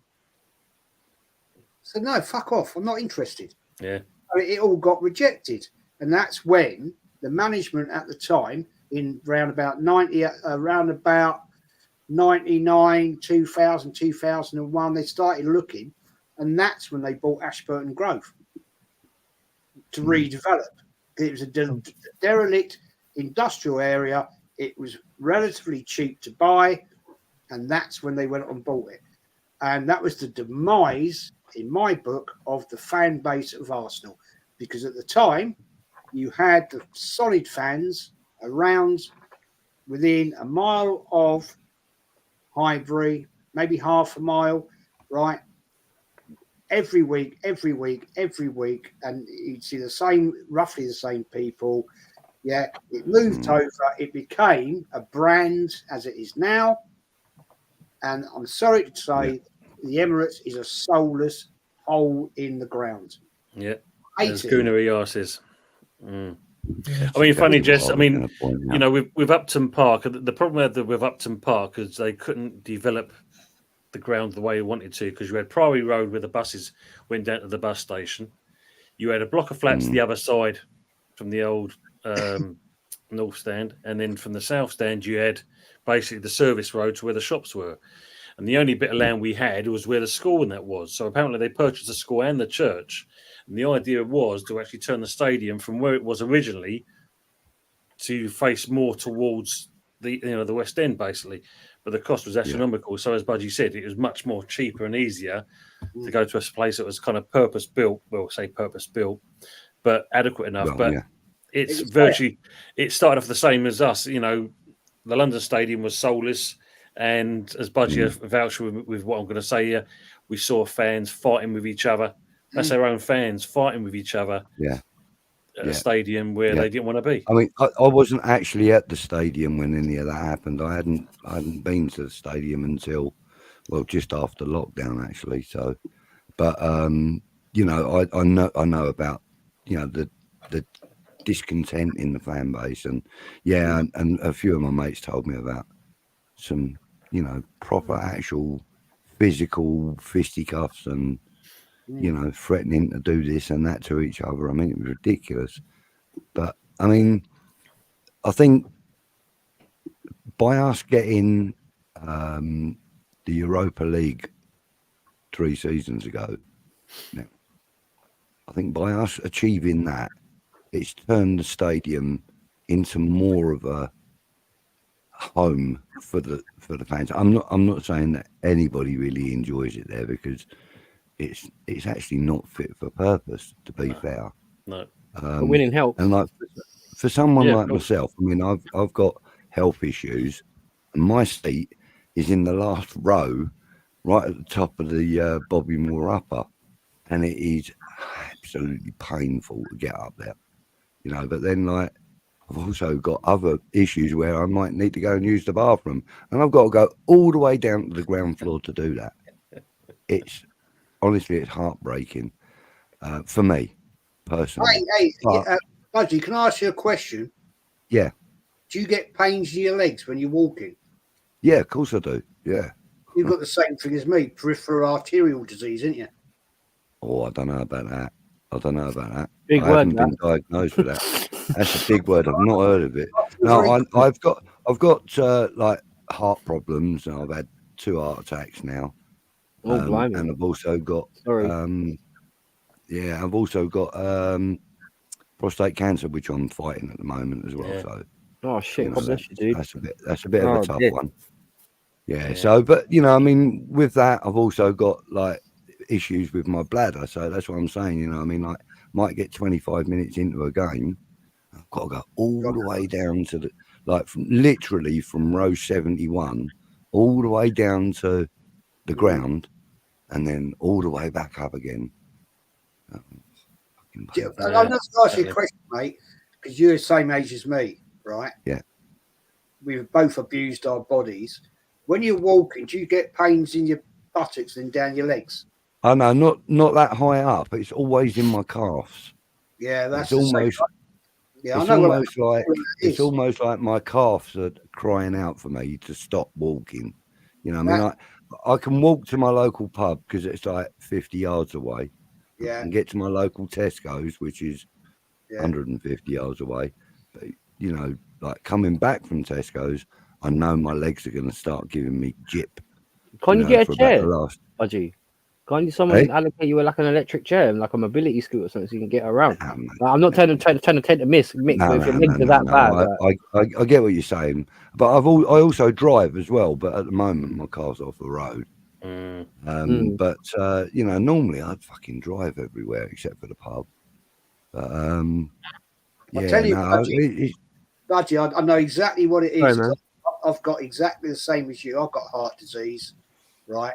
And I've got a aorta, so I get very black blood into my legs, and it's called peripheral arterial disease, where your arteries into your legs lack blood, and you lack oxygen in your lower calves, and it's like a cramp, isn't it? It's like a cramp. Yeah, it's exactly like that. I know what it is, mate. You go and get that checked out. It'll only get worse. You need to go and get medical advice, football advice. See, what else? What else can we give you on a Sunday night? Sunday night takeaway, Budgie. All on the Sunday night takeaway. I know, yeah, it's great. And look, it's we're talking about food as well in the chat. 15 quid for a burger. Yeah, exactly. Don't get it checked out, bro. Please. Yeah, absolutely. Yeah, take a good advice there. Good. Yeah, no, I've actually got an appointment on Thursday, so brilliant. Good luck with that. It'll be. Home is where you make it. Soulless Bowl is just an excuse for those who don't like change. Fans make atmosphere, not bricks and mortar. Absolutely. I mean, and I think that's one thing the London Stadium is starting to get. It's getting a bit more of an atmosphere now. Yeah. It's especially there on European nights. Exactly. But can I just say anything that's going to change? Can I just say one thing though? One thing that I hear what you guys are saying, because I'm not being funny. A team that actually similarly did this and redeveloped that old ground was Chelsea, believe it or not, in the 90s, because we redeveloped Stamford Bridge from the old where it used to be like the flat sides and stuff, when we had all the standing first stadium in the country to have a hotel directly linked to it. Yeah, on the side of it. Yeah, that's true as well. But the thing is, even now, even though the stadium actually itself for a stadium is not actually that old, 'cause it's only like at max 40 years old, they're already talking about, we need to build something bigger because we need to compete with, like, you know, the likes of Real Madrid and the Barcelonas who get like 80 and 90,000 in their stadiums now, and it's just like, what the? Because I think Barcelona, they Camp Nou, in it maximum capacity, they can get like 100,000 in there now. So, but the thing, one thing I do find, history's there, isn't it? Sorry. Yeah. No, I was going to say, I mean, the thing is, though, don't you find that just automatically makes your mind go straight back to more people on the seats, more money in the bank? Of course it is. Of course it is. You know? Yeah, but take advice from Rosie. Get one of those motorised scooters that can go about 100 miles an hour. That was my advice. That's faster than my motor. I might always get one myself. You know something? A pal of mine had one of those mobility scooter things, and it was a pretty good one. It did 18 miles an hour, and that's pretty fast for somebody who's disabled riding down the path. But I remember one time I had to go and get something from somewhere. I was going to get a cab because at the time I didn't have a car. He went, "No, go and take my scooter. I'll wait here for you." I was there and back in no time. It was brilliant. I'm actually seriously thinking about getting one. Like they do an off-roader and all sorts. They do. Bloody Great. I was going to be skidding around now. What? Didn't you see the Top Gear when they had to take? Oh, the mobility. Yeah, and the modify them and all that. Yeah, it was hilarious. And the ambulance. I'm going to do that. So this is just a bit off topic from football. The BT Tower in London has actually been sold to a hotel for £275 million. Is it really? Wow. Yes. So it's going to be a few years until they move in because obviously, it's still got everything in there, BT wires and the staff and so forth. But yeah, it's going to be turned into basically an iconic hotel now. So where are Comic Relief going to have their phone-ins now then? Well, there's always room in the London Stadium, mate. They can, go with the comedy there as always. Yeah, you know that. It's brilliant. So obviously, let's talk about the football over the weekend. For one team, it was very decent, and for two others, not so decent. So let's talk about Arsenal's game against Newcastle, Jez and Anthony. Shit, rubbish, crap. Missed it. Couldn't care less about it. Thought we was going to lose 2-1, and that was it. No, we're joking. No, it was quite good. I quite enjoyed it. But obviously, you got to think. I think Newcastle. I'm not making excuses for Newcastle, but they have got a few injuries, though, haven't they? They had a couple of people missing, but then, like every other football team, that sort of thing. So, but yeah, I really think we're in the right direction now. I mean, that's 6 straight wins now. That's what. That's 18 points. That's 25. That's 25 goals in 6 games. 7. Now. 27, is it? 7 games. 7 games, mate. Oh, right, 7 games. Right. So we're pretty much on the up. It feels like it's champion form, but if we can keep up this momentum, because we've got Sheffield United next game, followed by Brentford, then obviously back into the Champions League against Porto. So, hopefully we could do something there. But I mean, people touched on it. I mean, I can remember watching one of Gez's streams as well. Obviously the football we're playing in the Premier League at the minute is decent, but compared to our last game against Porto, personally I thought it was piss poor because it seemed like to me Arsenal wanted to play for a 0-0 draw. And there was pretty much nothing in that game to talk about really in that Porto game. So I had the same impression as you, Anthony. I must admit, I thought that's what Arsenal's game were. Go out there with a ball draw, and then go back to the Emirates and hopefully smash them out of the park. But it didn't work out that way. No, it didn't work out that way. I mean, obviously Rail was off his line a bit.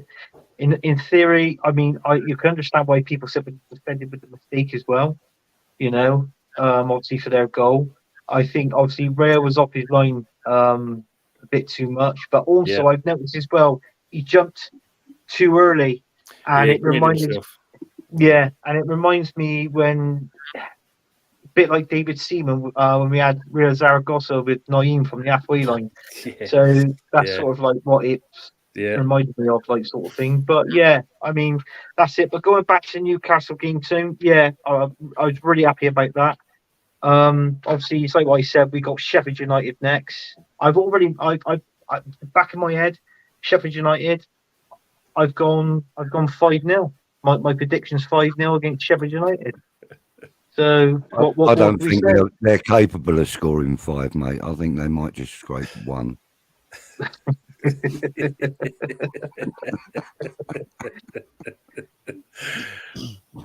Yeah, because obviously, like, you offer. I mean, it was for a comeback. Obviously, like you said, the Porto game, it wasn't your finest. And for me, going by the goal that they scored, I mean, everyone's kind of blamed Raya for being off the line, but for me personally, I look at outfield where it was lost in the first place. Yeah. How did the player manage to kind of cut inside and get that shot off? Because that should never have happened. If you defended as well as you should have been, that goal should never have stood in the first place. But he's managed to get away with that. And Raya was off his line, but I always look outfield where it got lost first of all. I mean, it could have been 2-2. I mean, look at that one with Porter when he hit the post, came back and he smashed it next to the down the side of the post. But when I was looking at that, if you actually call, I don't know if anybody recalled it, but our centre back Saliba, he was like that. It was like, what's going on? And it was. But I think regarding that, sometimes I feel that in defence. I mean, don't get me wrong, we've been playing well in defence at the minute, but I still feel like even though you're 3-4-0 up, I still like players communicating with one another, especially within that back four. They've got to communicate a little bit more. I mean, because we don't want to be, from now to the end of this season, we don't want to be making stupid mistakes. And I for some particular reason, slightly, I could see it being the same as basically a repeat performance as last season. Yeah. But that's me. But it's typical Arsenal at the minute. It's just typical Arsenal. I don't know what Jez feels like. Yeah, I don't think we're going to win the league anyway. I just think, but I'm just sort of enjoying it when it comes. And if we don't win the Champions League, well, I personally think we're going to win that. But I mean, obviously with the Premier League, if we don't win that, then unfortunately our manager, he's got to go. End of. Facts. I mean, yeah. Let's look at the Porto game. Porto, we were shambolic. We had no intensity. We were sitting around, not one shot on target. In Europe, you're not going to win the Champions League playing like that. That's fact. Absolutely, the whole team was just not set up right. It was a shit show. Was Raya too far off his line for the goal? Yeah, you can say that. But at the end of the day, that should have stopped in the midfield. Why did not the players involved in that? Right? Sorry, I'll be critical of Rice here. He stood too far off his player. Martinelli caused the problem. Why did he just spin the ball into Rosed? Kill the whole move. That would never have been a goal. He tried to play a silly ball, which caught us out. Raya was okay on his 6 yards, 5 yards, whatever. And let's give credit where credit's due. It was a great shot. Okay, he was caught out, and I'm not blaming him. I'm blaming 3 or 4 players. The whole move could have been stopped. Yeah. Arsenal had switched off. Game's coming to the end. Their mindset is gone. They're like winding down now. That is where I say Arsenal in Europe are mentally weak. Yeah. It's a different style of play. You've got to be on it for every single second. We're not playing in the Premier League where everybody says the Premier League's the best league in Europe. I don't know about that. I'm not sure about that. Have we got the mentality in Europe? Bigger bases. No. We've proved it and we've proved it again. We've proved it for the last 40 years. Right? We are poor in Europe. Why? with some of the teams we've had, I don't know. I really don't get it. I don't understand it. And I said on a couple of shows last week, after that game, that we just don't seem to be able to perform. We just don't seem to be able to get it over the line. And we are probably one of the best teams in English football and Europe never to have won a Champions League. Yeah. Facts. Yeah, facts. Look at all the trophies we have won, league trophies, FA Cups, a couple of league cups, right?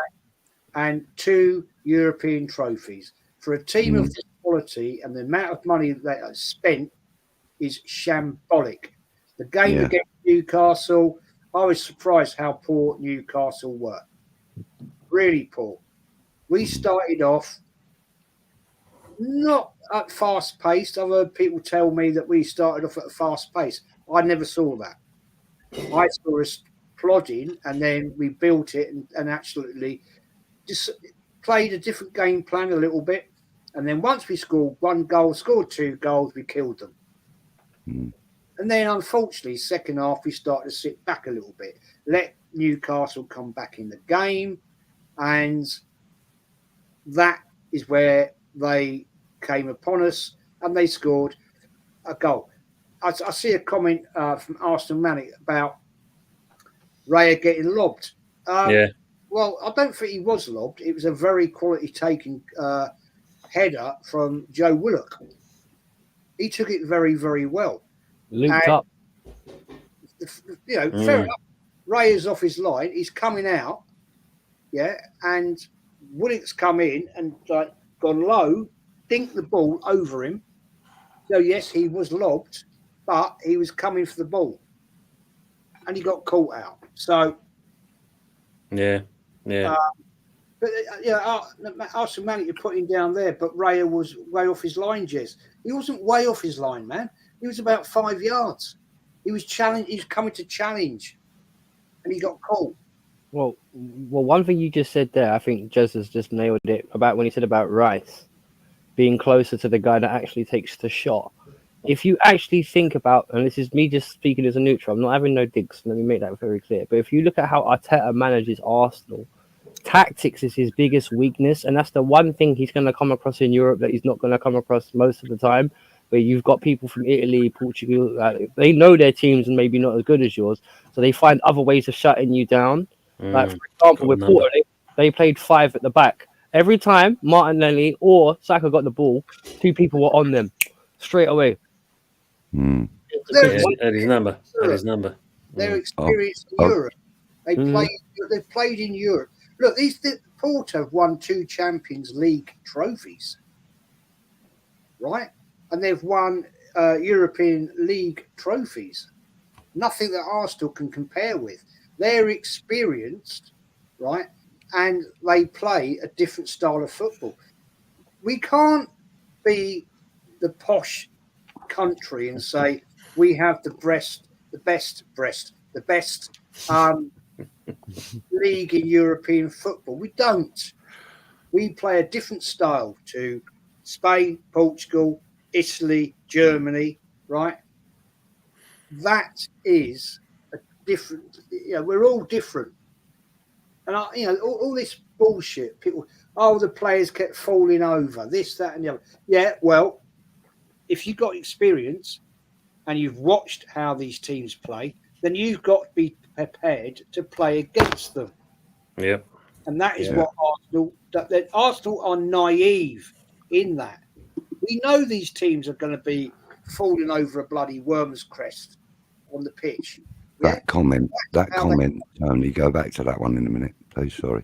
Go on, mate. Go on. No, go on. Carry on with what you were saying. The fact is that Arsenal have got to big the man up because we're not experienced anymore in Europe. We did do it for 25 years, but we still didn't win. Yeah. Mm-hmm. Yeah. Facts, Jess. Danny, in response to that, Declan Rice realised that the Conference League is nothing compared to the UCL, and that's why he's not world class yet. I would actually dispute that. Now, he's not even at West Ham anymore, but he did captain us to the European League semi-final the season before we won the Conference League. So he's experienced in Europe. He's had a couple of years' experience, which is more than most of the rest of the Arsenal squad have got. Can I just say one? But so his experience will be invaluable to them. Sorry, yeah, go on, carry on. No. I was just about to say, and Declan Rice has this experience because he was coming through the rank at Chelsea when we were on our heyday. With Drogba. But he was a 14-year-old kid when he was released, so he wouldn't have experienced any of that. No, but what I'm saying is he would have expected to want to play Champions League football. That's why he went to Arsenal in the first place, was to play Champions League football. Because one thing about it, and I don't know about anybody else right now, but would anyone else dispute that, right, maybe this season he's been Arsenal's best player? Who? Rice? Yeah. He's been one of our best players, no question. Yeah. He's been worth the money that they spent on him. Definitely. Absolutely. Big up Steve RFC. Good to see you in as well. Absolutely, I agree on that as well. Yeah. So we're going to go on to Monday night's football. We've already discussed Chelsea's game and also Man United's game. But thank you. We're now going to talk about our game tomorrow night. Brentford. Yeah. Not exactly our best. Always seem to be a bit of a bogey side against West Ham. Yeah, we don't go out in glory with them, do we? Let's be fair. I mean, we've not had a Premier League win against them yet. We've had a couple of draws, and we've had a couple of losses. We've not beaten them. Not in the Premier, no. Not in the Premier League, no. We've beaten them while they've been in the Premier League, but in a cup competition. We haven't beaten them in the league yet. Premier League, wow. We've played them 5 times now, and the best we've had is a 2-2 draw, I believe, wasn't it, Tony? Yeah. Are you home and away? We're home. We're home. Yeah. Thomas Frank seems to have the one up on us all the time. He reads Moyes like the back of his hand, old Thomas Frank. He always has one up on Moyes. He does every time. And to be fair, I'm not looking at us getting anything better than a draw tomorrow. I'd be happy with a draw tomorrow because that's the best we can do with them. And similarly, at the beginning of the season, when we played Brighton away, I was expecting to get absolutely drubbed. I thought it was going to be like a 3-0 or something, against us. And I actually managed to get a ticket to go, and we won 3-1. I'm not going tomorrow night. I don't know if that's a good or a bad omen, but but the last 2 games that I've been to see, like the last 2 home games against Brentford, and the first one was a 2-2 draw, and then they beat us the second time last season at home. So, I'm not too optimistic. I'm hopeful, but not optimistic. Yeah. I mean, it's a good comment from Arsenal, man. This is a massive game for West Ham. If you lose, it can get toxic, and I think it could definitely do. Yeah. Definitely that. Most definitely. And it's already, I mean, there's already toxicity within the fan base anyway. So, I mean, I don't know how closely Arsenal follows the West Ham fan base, but it's already toxic amongst them anyway. But yes, if we lose tomorrow, then you can guarantee that you'll see Moyes out, banners at the stadium and everything. Definitely. And there'll be people getting stopped at, the security desk and having any banners taken off them, anything that says Moyes out and stuff. There's going to be a massive political wrangling as well, politically within the club. I mean, so we have got to go out there tomorrow, and we've got to go out there with all guns blazing. No, of course. If we go out and try and lose, then I think the fan base might forgive them for that. Absolutely. I certainly would. But if they'd go out and roll over like we did against Arsenal, for example, I can't see. I mean, I walked out at half time against Arsenal, I've never walked out of a game in my life. Yeah, I don't think it'd be No. the same scoreline anyway. Hopefully not anyway. No. G'day, Kieran. G'day, Tony. Birds are chirping 30 degrees here in Australia. Nice to see you in here, mate. Hope you're keeping well. Bless him. There's, Right, Ernie. Arsenal saying Stratford will be looted. Yeah. For most Western fans, tomorrow's match day. For some of you, it's Monday Night Raw. It's true. That's very true. 8 o'clock kickoff tomorrow for you boys, isn't it? Yeah, I believe it Yeah. is actually. Yeah. Think- So The thing is, Budgie, travelling from where you're going to travel, getting up to there, that's a night. I wouldn't be home much before 1 o'clock in the morning. That's for sure. Nah. And, I was just going to say that to you. You've got to get up to there and then get back down to where you are. I mean, I know. I mean, I'm quite lucky that there's good links to Gatwick. Yeah. I mean, and I can get a local bus from Gatwick for £2.50, more or less to my door. Not quite, but more or less. So 200. In fact, it pulls up right outside Crawley Football Stadium. Checkatrade Stadium. Pulls up right outside that, and I walk from there to my house, which is really easy. So I'm quite lucky. But the thing is, if I do miss that last train from London Bridge, which is quite easy to do because I think it's about 11:39 or something ridiculous. The last one that stops at Three Bridges, I then have to go across to Victoria and get down to Gatwick. That's the better one, though, isn't it? Victoria for you and me? No. I go from Three Bridges to London Bridge straight into Stratford. Really easy. Yeah. Really easy. Yeah, I get you. Yeah. I mean, and on a normal match day, it's £15.58 or something for the ticket, and I can get on all the buses, tubes, and that I want to. So sometimes I leave quite early in the day, especially if it's like a 5:30 kickoff on a Saturday or whatever, or a 4 o'clock on a Sunday. I'll leave at about 10 o'clock in the morning, and I'll go down to Bow, and I'll go and get me pie and mash, and I'll do all the shit that a West Ham fan does.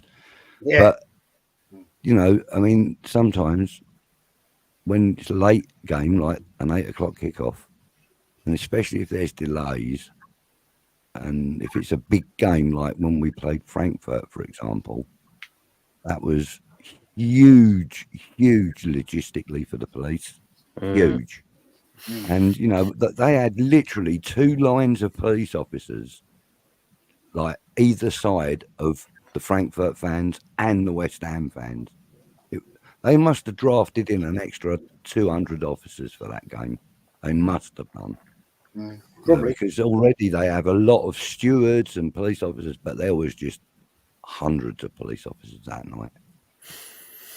So anyway, Rosie, I'm going to have to interrupt you, Budgie. Sorry, mate, because obviously I want to get to this stage because Rosie's hitting it nail on the head. Predictions for the game tomorrow, Anthony. Oh, trouble is though, you've got a slightly better team written down on paper, I reckon. But then again, you're performing better on the pitch. You got Ivan Tini back. Well, I believe Paquette is on the bench as well. On the bench. I think Paquette is back on the bench as well. Is he? That's a massive lift for us as well. Yeah. He's in contention. I got 2 score lines. I got 2 West Ham or one draw. Do you know what? I'll go a 1-1 draw. Is nothing against West Ham. It's just that how you've been playing at the minute. But listen, So I noticed with teams like West Ham or any other teams that are not winning games, they're due a win. So hopefully, for your sake, this could be a game where you can obviously, most probably win and get 3 points. But at the minute, I'm just going to go for a 1-1 draw. No worries, mate. Fuzzy? I'll probably give it a 3-2 to Brentford. It might be an interesting game.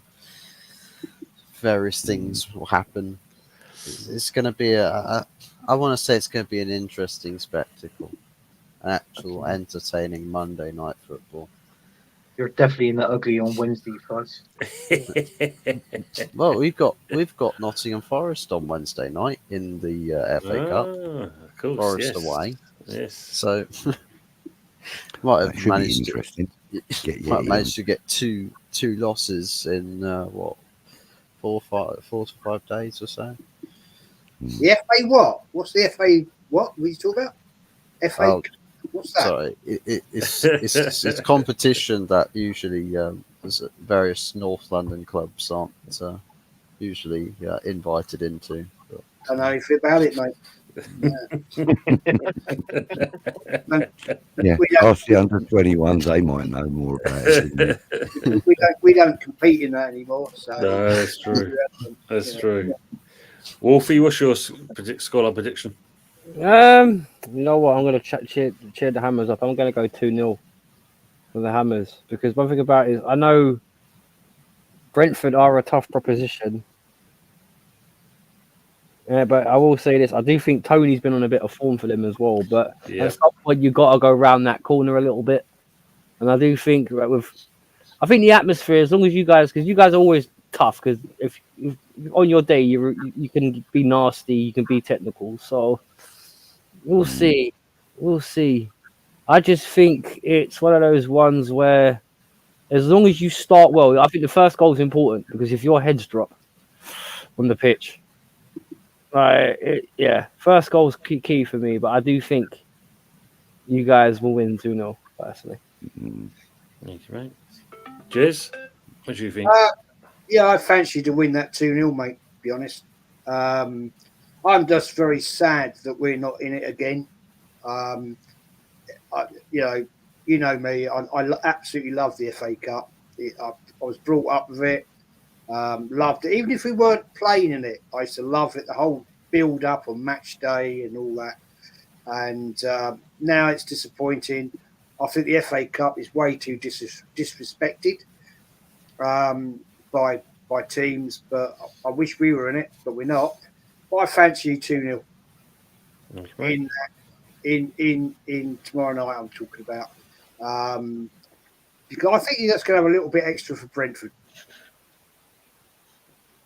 What about you, Budgie? How do you see the game going? Well, like you said, we've got to go out there with the right mindset. We've got to go out there with something about us. We can't go out there like Wolfie said, with our heads down, or not whoever it was that said that. Yeah, you were right. You were right. Carry on. We can't go out there with our heads down. You know, we need to be on the front foot, as it were. And you know, with Paqueta back in contention, that's good news. But what we need is him with his boots on, you know, displaying that number 10 shirt out on the pitch, mate. We don't need it on the bench. We need it out on the pitch. Hopefully, I'm not saying we should rush him back, but if he's fit enough to get on the bench, then surely he's fit enough to do the first 40 minutes, 45 minutes, and see how he is then. You know, if he's not good enough to carry on the second half, at least he's given us something to work with. You know, at the moment, it's almost like we're going to have to wait for him to come on before we do anything. I don't want that to happen. You know. So Brentford, tough ask, always has been a tough ask for us in the Premier League for the last couple of seasons that they've been in it. Whatever it is, 3 or 4 seasons. And we've not taken a win from them, so I'm not confident of it, but I would take a 2-0 win and be more than happy with it. But again, like Anthony said, I'll probably be happy with a 1-1 as well. Okay. I mean, obviously, I did a match preview before earlier in the evening, and unfortunately, I'm a bit of the bearer of doom and gloom. I think if you look at it, it's the fact that knowing how Brentford are against us, and with Tony being back, and obviously Thomas Frank having one of them was, I think it's going to be a close game. But unfortunately, I think I see Brentford nicking it 2-1 in my eyes. Unfortunately. Oh, Matt, really? Oh, get out of here! Get out of here! End the stream, when we played Nottingham Forest, I only walked through our defence, And if Tony's on fire, mate, he's going to dance through it. Yeah. You know what I mean? And he'll take partners with him, you know. Honestly, he will. He's going to just rip us apart. But hopefully, our defence is going to be good. We need to start Mavropanos. Yes, I think I agree with that as well. I do agree with that. We need the 3 points. Definitely, Lawrence. We definitely need that. And Wolfie, you've got another sub with Pepsi Pack. Well done, mate. I was just about to type that actually. Thank you very much. Appreciate You're it. welcome, And Rosie welcome. as well for being hustling as well. I can see No, Rosie she's done really well. She has done well on that. So, as we get near after the 2 hour mark, Jez, you'd like to shout your channel out, please, mate? Yeah, it's Arsenal history and more, man. Everything Arsenal, but I do talk and get other people on from other teams because I like to mix it up and talk about what your opinions are and everything like that. And I'm just going to say, Budgie, I haven't forgotten about our meetup. No, that'd be good. I'll be coming over and we can do our stream and we can talk about the old times and everything like that because you're an old bugger like me. And we've been around the block a few times. We can have a good old chat about everything to do with Arsenal, West Ham in your local pub. And yes, that'd be a laugh. That would be an absolute laugh, actually. So I will get hold of you. Unfortunately, last couple of weeks we had a lot of other things going down. That's cool. We'll meet up, man, and we'll talk about that. Yes, it's all Arsenal and all about everything else. I'm doing a couple of streams this week. Tomorrow night I'm on with Lee Gunner and weekly podcast. Then Wednesday, Thursday are shows. If any of you boys want to join me, Kieran. Yeah. Sorry. I'll put it out there. I like everybody, any other fan that come on my shows, and we talk the facts. And I have put it out there that if anybody wants to join me on Wednesday or Tuesday, then you're more than welcome. I'm on with Kenny on Wednesday. I'm on with Anthony on Tuesday. And if you boys want to join, please just shout it out, man. Yeah, we'll do.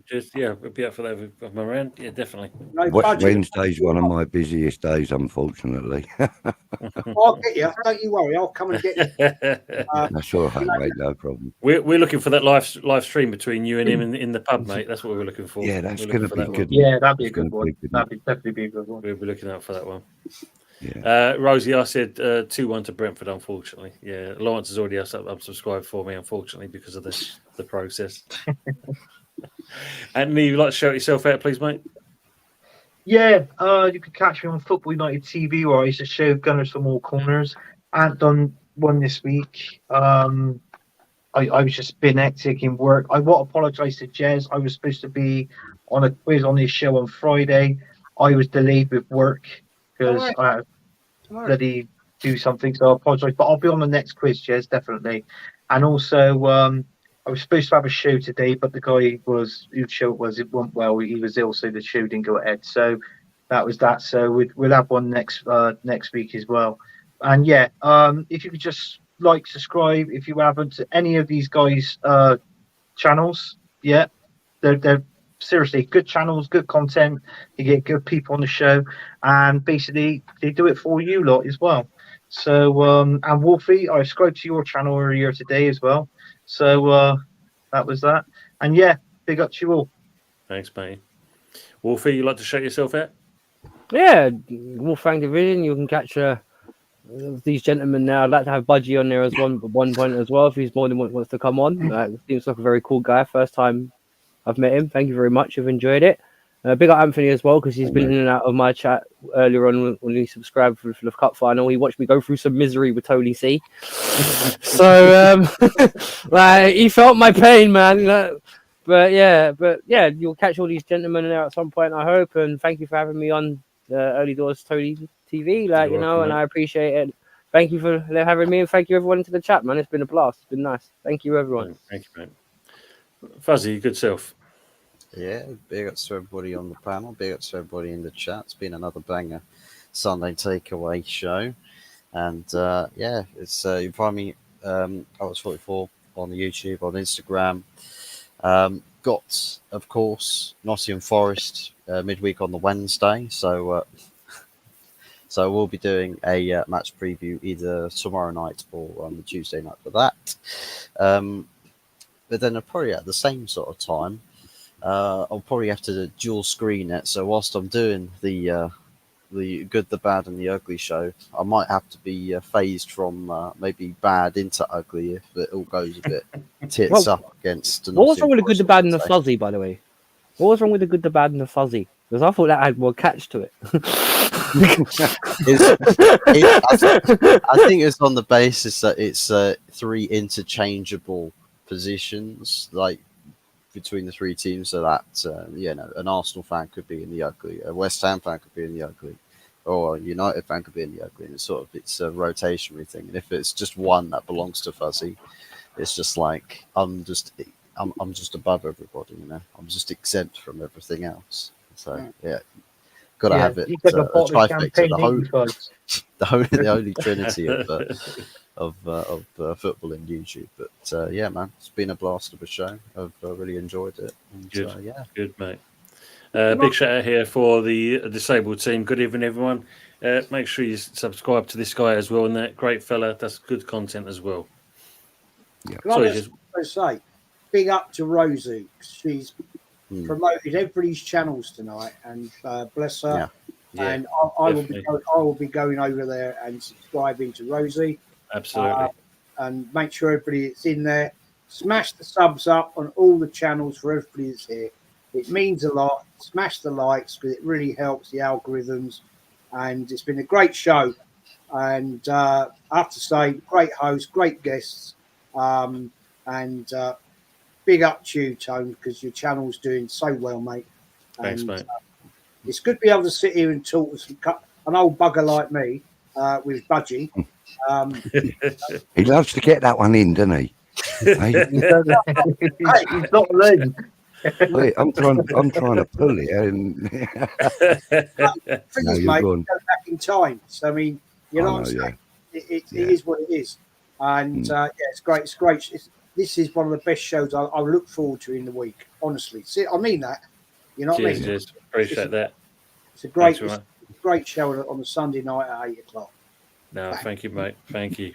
And so one more. Sorry. Yeah, go on. Quick as well. If you're watching from my perspective, because I have also been live streaming or sharing the stream via my channel as well, you find the links to all of the panelists' channels in the stream description. So it's all hyperlinked there. So if you're watching it from my end, it's a quick click away to find each and every person's channel. Brilliant. And make sure that you do subscribe to everybody. Big up, big up. And Budgie, I bet shut your channels out, please, mate. Sorry, it sounds like I've got lots of channels. That does. So I have Green Street Elites, which is my own little channel. I mainly like to talk to people about why they support West Ham and how long they've been supporting, etc., etc. I do very little post-match, pre-match stuff. I leave that to people that are far more talented at it. I prefer the conversation with people. I am now going to start stretching that out to other teams because doing shows like this has given me that initiative, if you like. I've met some really good guys. I've met, as you said, Jez, I've met you a few times now. Anthony, I've met you a few times, Fuzzy and yourself. And now, Wolfie, I've met you for the first time and it's been a pleasure. Thank you. Likewise, thank you. Yeah, and you'd also probably like to know that the rest of my family are all Chelsea fans. I'm the only West Ham fan in the family. now that my parents have passed away, I'm the only one. Oh, God bless. So I mean, even both my kids, well, 2 of my kids are Chelsea fans because of their mother, etc. So it's been a pleasure chatting with all you guys. It's good to have insight from the perspective of the fans of other clubs. For too long, I've kind of been a little bit blinkered and only concentrated on the West Ham fan base and so on and so forth. I'm actually now going to expand my horizons because, as I said, doing this show, Tony, thank you very much for inviting me on. It's opened my eyes a bit more.